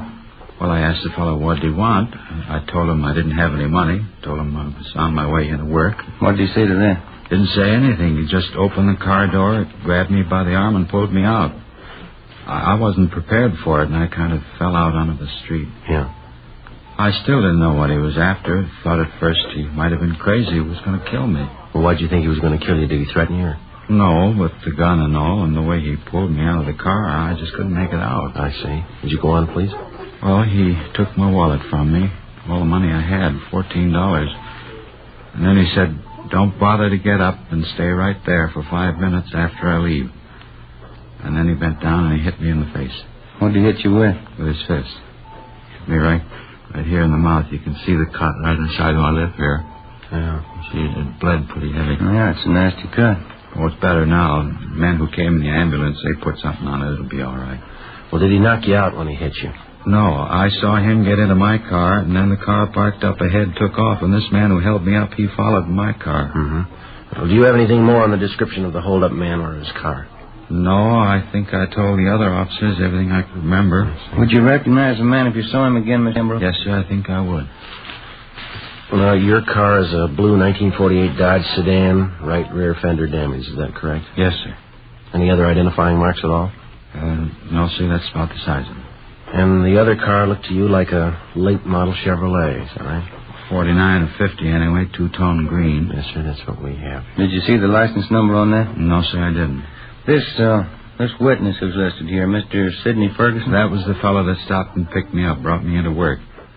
Did you talk to him yet? He might be able to help. Well, we're going to see him as soon as we leave you. 800 block on Satakoy. Yes, sir, that's right. Sure hope you get that thief. My car, too. Awful hard to get around Los Angeles without a car. We'll do our best. I was just wondering, Mr. Kimbrough. Yes, sir, what's that? Well, you say that when the man hit you, he didn't knock you out. You weren't unconscious?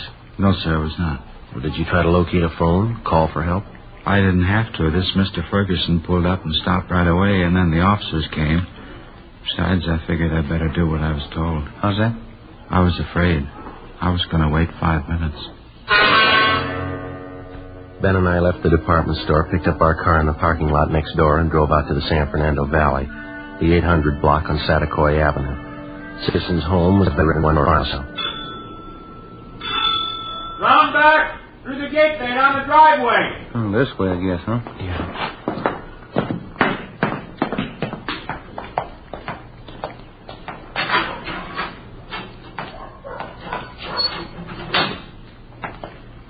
Hi there. This is the Ferguson house. Yes, sir. We're looking for Sidney Ferguson. Surely, I'm Sidney Ferguson. Police officers, Mr. Ferguson. About that holdup this morning out on Commercial Street. Yes, sir, that's right. This is Sergeant Romero. My name's Friday. Happy New Year. Excuse my wet hand. Been cleaning out my tanks. Yes, sir. You fellas work out at City Hall? Yes, we do. You wouldn't happen to know a John O'Grady down there, Narcotics Division? Went to Highland. No, I don't believe I know him. Ben? O'Grady? Yeah. Tall fella, kind of blonde, wavy hair? Yeah, that's right. Good-looking fella. Yeah, I think I've seen him around. Good friend of mine. Wasn't that a shame this morning, that Kimbrough guy? Yeah, it was a rough one. The reason we came out to see is that we thought that maybe you could give us some additional information on it. Glad to give you all the help I can. I'd like to see you get that hold-up, man. Mind giving us a rundown on what happened this morning? Not at all. It's around 5 o'clock this morning. I'm not usually up that time in the morning, but I was on my way back from Monterey Park. Generally try to make it down there at least once or twice a month. Go down to see Jack Robinson and a chorus friend I have down there. We swap fish. Yes, sir. I was on my way back, coming down Commercial Street, when I saw this man sitting on the side of the curb. Looked like he was hurt to me. Wouldn't have noticed it, probably. It was pretty dark, but those 2 cars pulled out, one right after the other. Seemed to be in a big hurry. You pulled up to give Kimbrough a hand? Yes, I did. Of course, when I got close enough, I could see the guy had been kicked in the teeth. Bleeding pretty bad. Offered to take him to the hospital, but he said he didn't want to be late for work. Mm-hmm. After the officers came and talked to him and the ambulance men treated him, I drove him up to Stacy's Hollywood, dropped him off there. That's where he works, you know. Yeah. Well, the report says here that you got the license number of the getaway car, but you couldn't find the paper that you'd written it on when the officers interviewed you, then? Yes, I did, and that doesn't beat them all. What's that? Well, I had the piece of paper a few minutes before the officers got there. Guess I was more rattled than the Kimbrough fella. When I got home here this morning, there was a slip of paper right on the floor of my car. A little bit of a break, isn't it? Yes, sir, it is. I wonder if we could have it. You bet you can. Let's step inside. Fine, thank you. Don't mind the fish, officers. It's my hobby, tropical fish. Sure got a lot of them. Yeah. Let's see. Now, where did I put that piece of paper? I really wrote it down, believe me. I just misplaced it someplace here.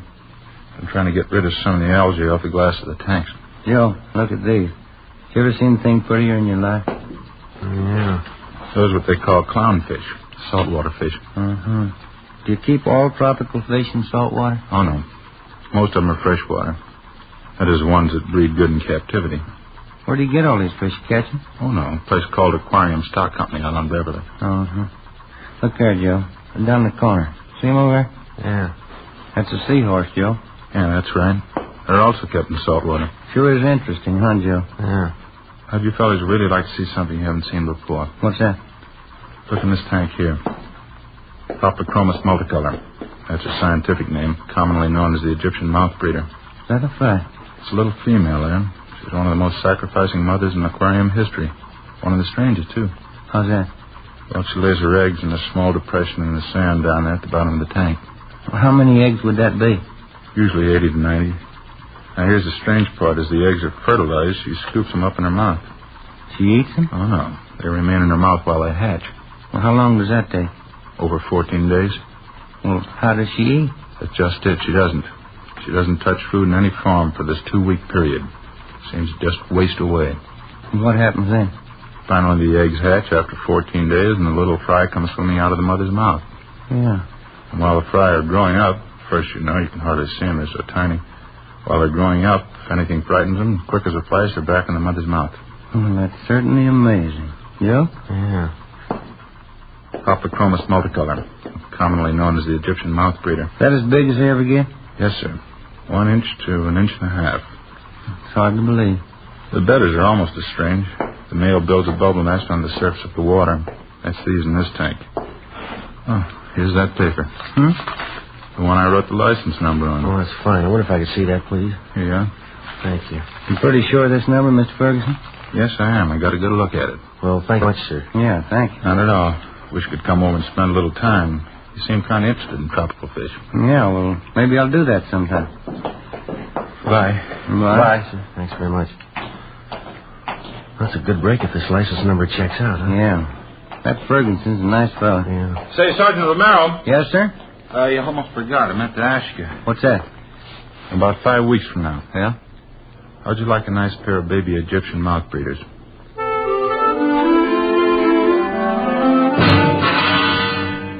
10:45 a.m.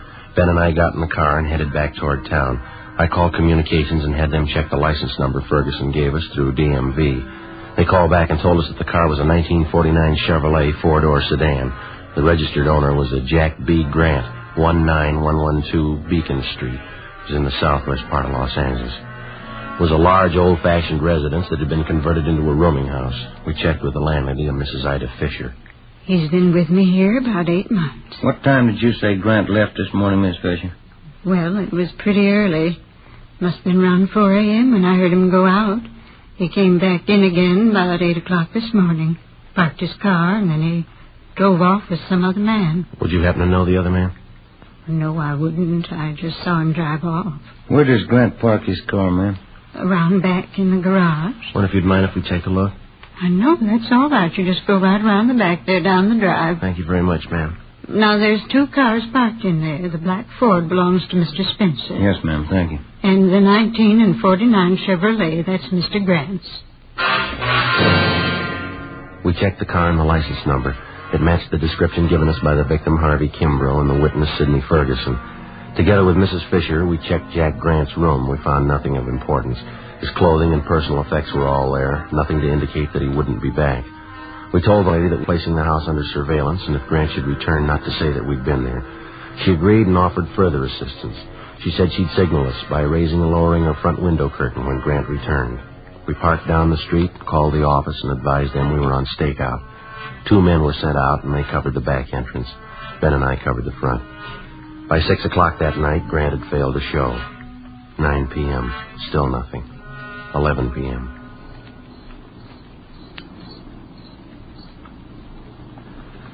What time did they say that relief team was coming out? Around 11 sometime. Chandler and Ricketts, huh? Yeah, I guess so. Oh, I sure am stiff. Feels like needles all over my body. Been about 12 hours, hasn't it? Yeah. Just like driving up to San Francisco. Wife always makes me drive all the way. When I climb out of that car, I'm as stiff as a board. Car pulling up down the street there. Yeah.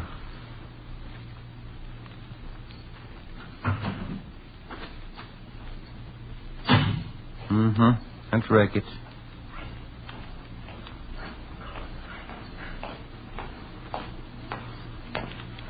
Hi, Jack. Friday? Who's that you got with you? Same guy that bought you your lunch yesterday. Stop bragging. That's the house right up there.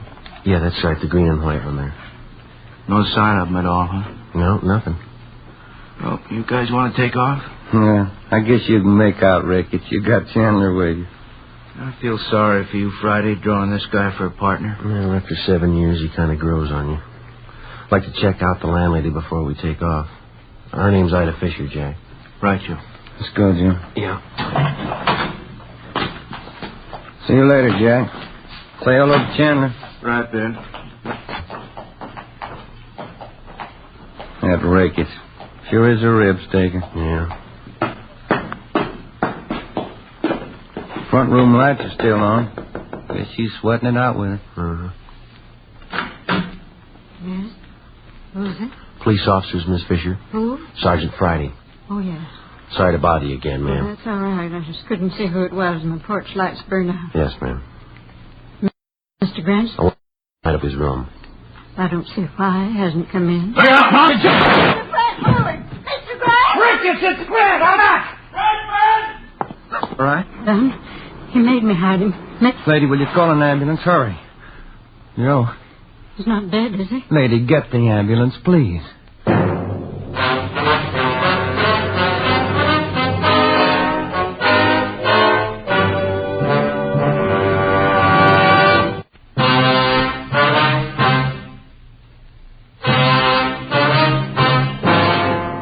Monday, July 9th, 11:28 p.m. The ambulance arrived and Joe was taken to Georgia Street Receiving Hospital. His condition was critical. Despite the fact that the other men on stakeout at the house had closed in as quickly as possible, Jack Grant somehow succeeded in jumping out a side window and making good his escape through a maze of neighboring backyards. The men at the scene began a search of the immediate area. I called in, and communications got out a broadcast on an APB. A special detail of men and cruiser cars was rushed to the scene, and a blockade thrown up around the area. I stayed on and worked with Ricketts and Chandler. Under questioning, the landlady, Mrs. Fisher, broke down and admitted that Grant had given her $10 to keep his presence in the house a secret. He told us that when we'd searched the suspect's room earlier, he had hidden in the cellar. She was taken into custody. 1:30 a.m. I got a relief, and I went downtown to the Georgia Street Receiving Hospital, P&F ward. We removed one slug from the upper thoracic region, another one from his right shoulder. Looked like they could have been .38 caliber. They've been marked for evidence. How's he doing? As well as can be expected. What does that mean? It's hard to tell. Depends on how it goes the next 4 hours. Can I go see him? No, we're not admitting anyone in there. Under sedatives, lost quite a lot of blood. It's pretty weak. You need anybody for transfusions? No, it's all taken care of. His relatives been notified? Yes, sir. Just his mother. She's visiting relatives up in Renton, Washington. I sent them a wire. They'll break the news to her. Yeah, that's about all we can do for now. Oh, I wonder if I couldn't sneak in and leave this carton of cigarettes for him. I'm afraid it's going to be some time before Sergeant Friday can use them. Just leave them. I'll have the nurse take care of it. All right, Doctor. Thank you. Is there anything I can get for him? Anything he needs? No. We're doing everything we can for him. You don't think I could just look in for a minute? No, I'm sorry. Must be something I can do. You got a good prayer handy?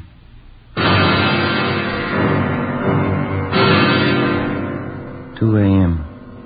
I left Georgia Street Receiving Hospital and drove back to the scene of the shooting. The search for the suspect, Jack Grant, was still going on. The neighborhood was checked and rechecked. Everything possible was done to find the man who had shot down Sergeant Joe Friday. It's been said that a police department goes all out, doubles its efforts to run down a criminal who attacks a police officer. It's true, but most people aren't aware of the reason. Certain elements you to believe that the police officer places the safety of his fellow officers above that of the citizen. This isn't true. His first day at the academy, the cadet peace officer is taught this basic fact. If a criminal would shoot down the armed police officer, he wouldn't hesitate to shoot down the unarmed citizen. 3 a.m. I finally located Lieutenant Jack Ricketts at the corner of Coronado and Beacon Street, 7 blocks from the scene of the shooting. How is he? Not too good. Depends on the next 4 hours. What are his chances? I didn't ask. Well, we're not getting any place here. Nothing at all? Nothing. Something's got to break. Chandler's still downtown. They're combing through Grant's package down at the I Bureau. They come up with anything? Not the last time I checked, about 40 minutes ago. Got any ideas?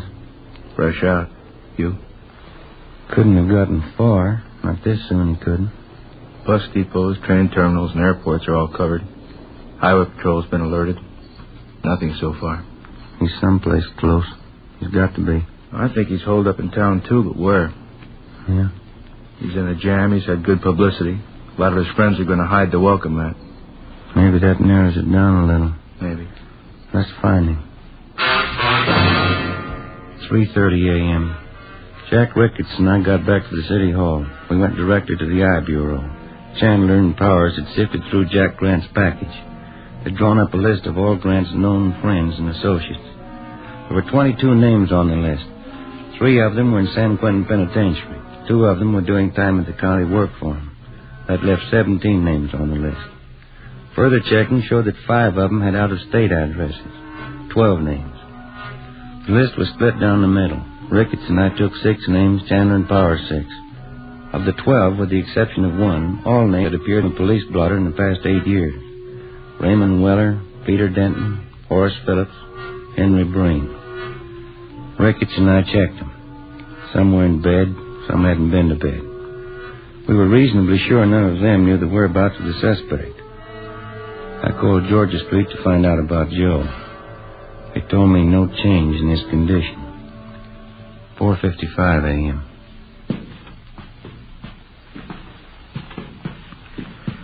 After this one, we get a quick bite to eat, huh?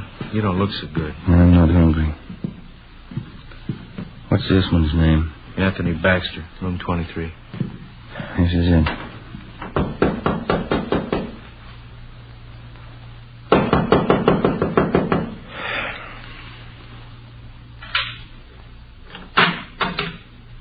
Yeah. Anthony Baxter? Yeah. Police officers, we want to talk to you. It's a fine hour to get a guy out of bed. You always sleep with your clothes on? Let's step back there in the room. Hey, what's going on? You a friend of Jack Grant's? Why? Do you know Jack Grant? Why? Jack Grant's a friend of yours? I'm not going to tell you anything till I know why. You want to talk here or downtown? I got a right to know what it's all about. Get your hat and coat. You just want to know if I know Jackie Grant, is that all? You want to get that coat and hat? I know Grant. Where is he? I don't want to get mixed up in anything. You're mixed up in it already. You know him. You know, that's the trouble with you guys. Guy tries to walk the straight and narrow, and you guys come around and try and push him into a corner. Where's Grant? Look, I've been in jail, and I did my time. You haven't got anything on me. Baxter, let's get this straight. We're not after you. We're after Grant. We didn't come here to push you around. We don't want you to push us around. And where is he? I'm going to tell you something. I don't like being talked to this way, and I'm not going to stand for it. I got certain rights, and I'm going to stand on them. No, you listen to me. A friend of mine's lying in the hospital because of your pal Jack Grant. He put 2 bullets in him. Now I'm tired, and I'm out of his work. Where is he? All right, Ben, it's all right. It's the last time around, Baxter. Tell us where Grant is or we go downtown. Come on, quick. Hotel Filbert, room 605. 5:27 a.m. We located the Filbert Hotel on North Crocker Street. On the way over, we called in and told them what we'd found. Chandler and Powers met us outside the hotel. They took up their position. Ricketts and I checked with the desk clerk and confirmed that the suspect was in room 605. He was registered under an alias. We took the elevator to the 6th floor. Room 605 is directly across from the elevator.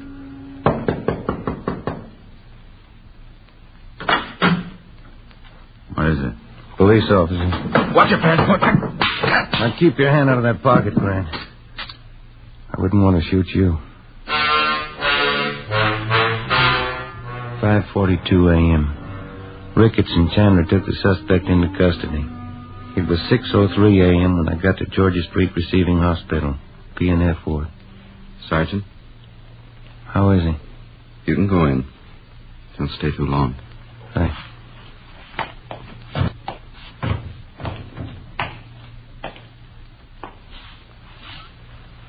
Hi, Joe. Hi. You look tired. How you feeling? Oh, I'll do. How'd it go? We got Grant. You look tired. You been working straight through on it? Yeah. Anything I can get you? No. Guess I better hurry up and get out of here, huh? Why? Well, we still got that stolen car to find.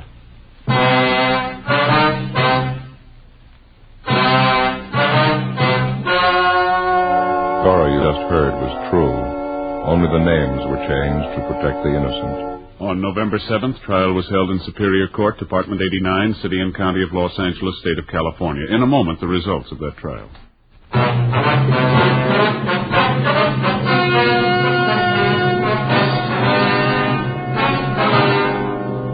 Jack Grant was tried and convicted on 1 count of assault to commit murder. He and his accomplice were convicted on several counts of first-degree robbery.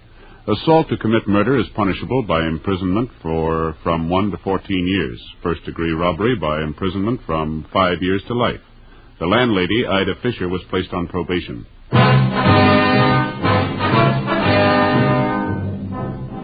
You have just heard Dragnet, a series of authentic cases from official files. Technical advice comes from the Office of Chief of Police W.H. Parker, Los Angeles Police Department.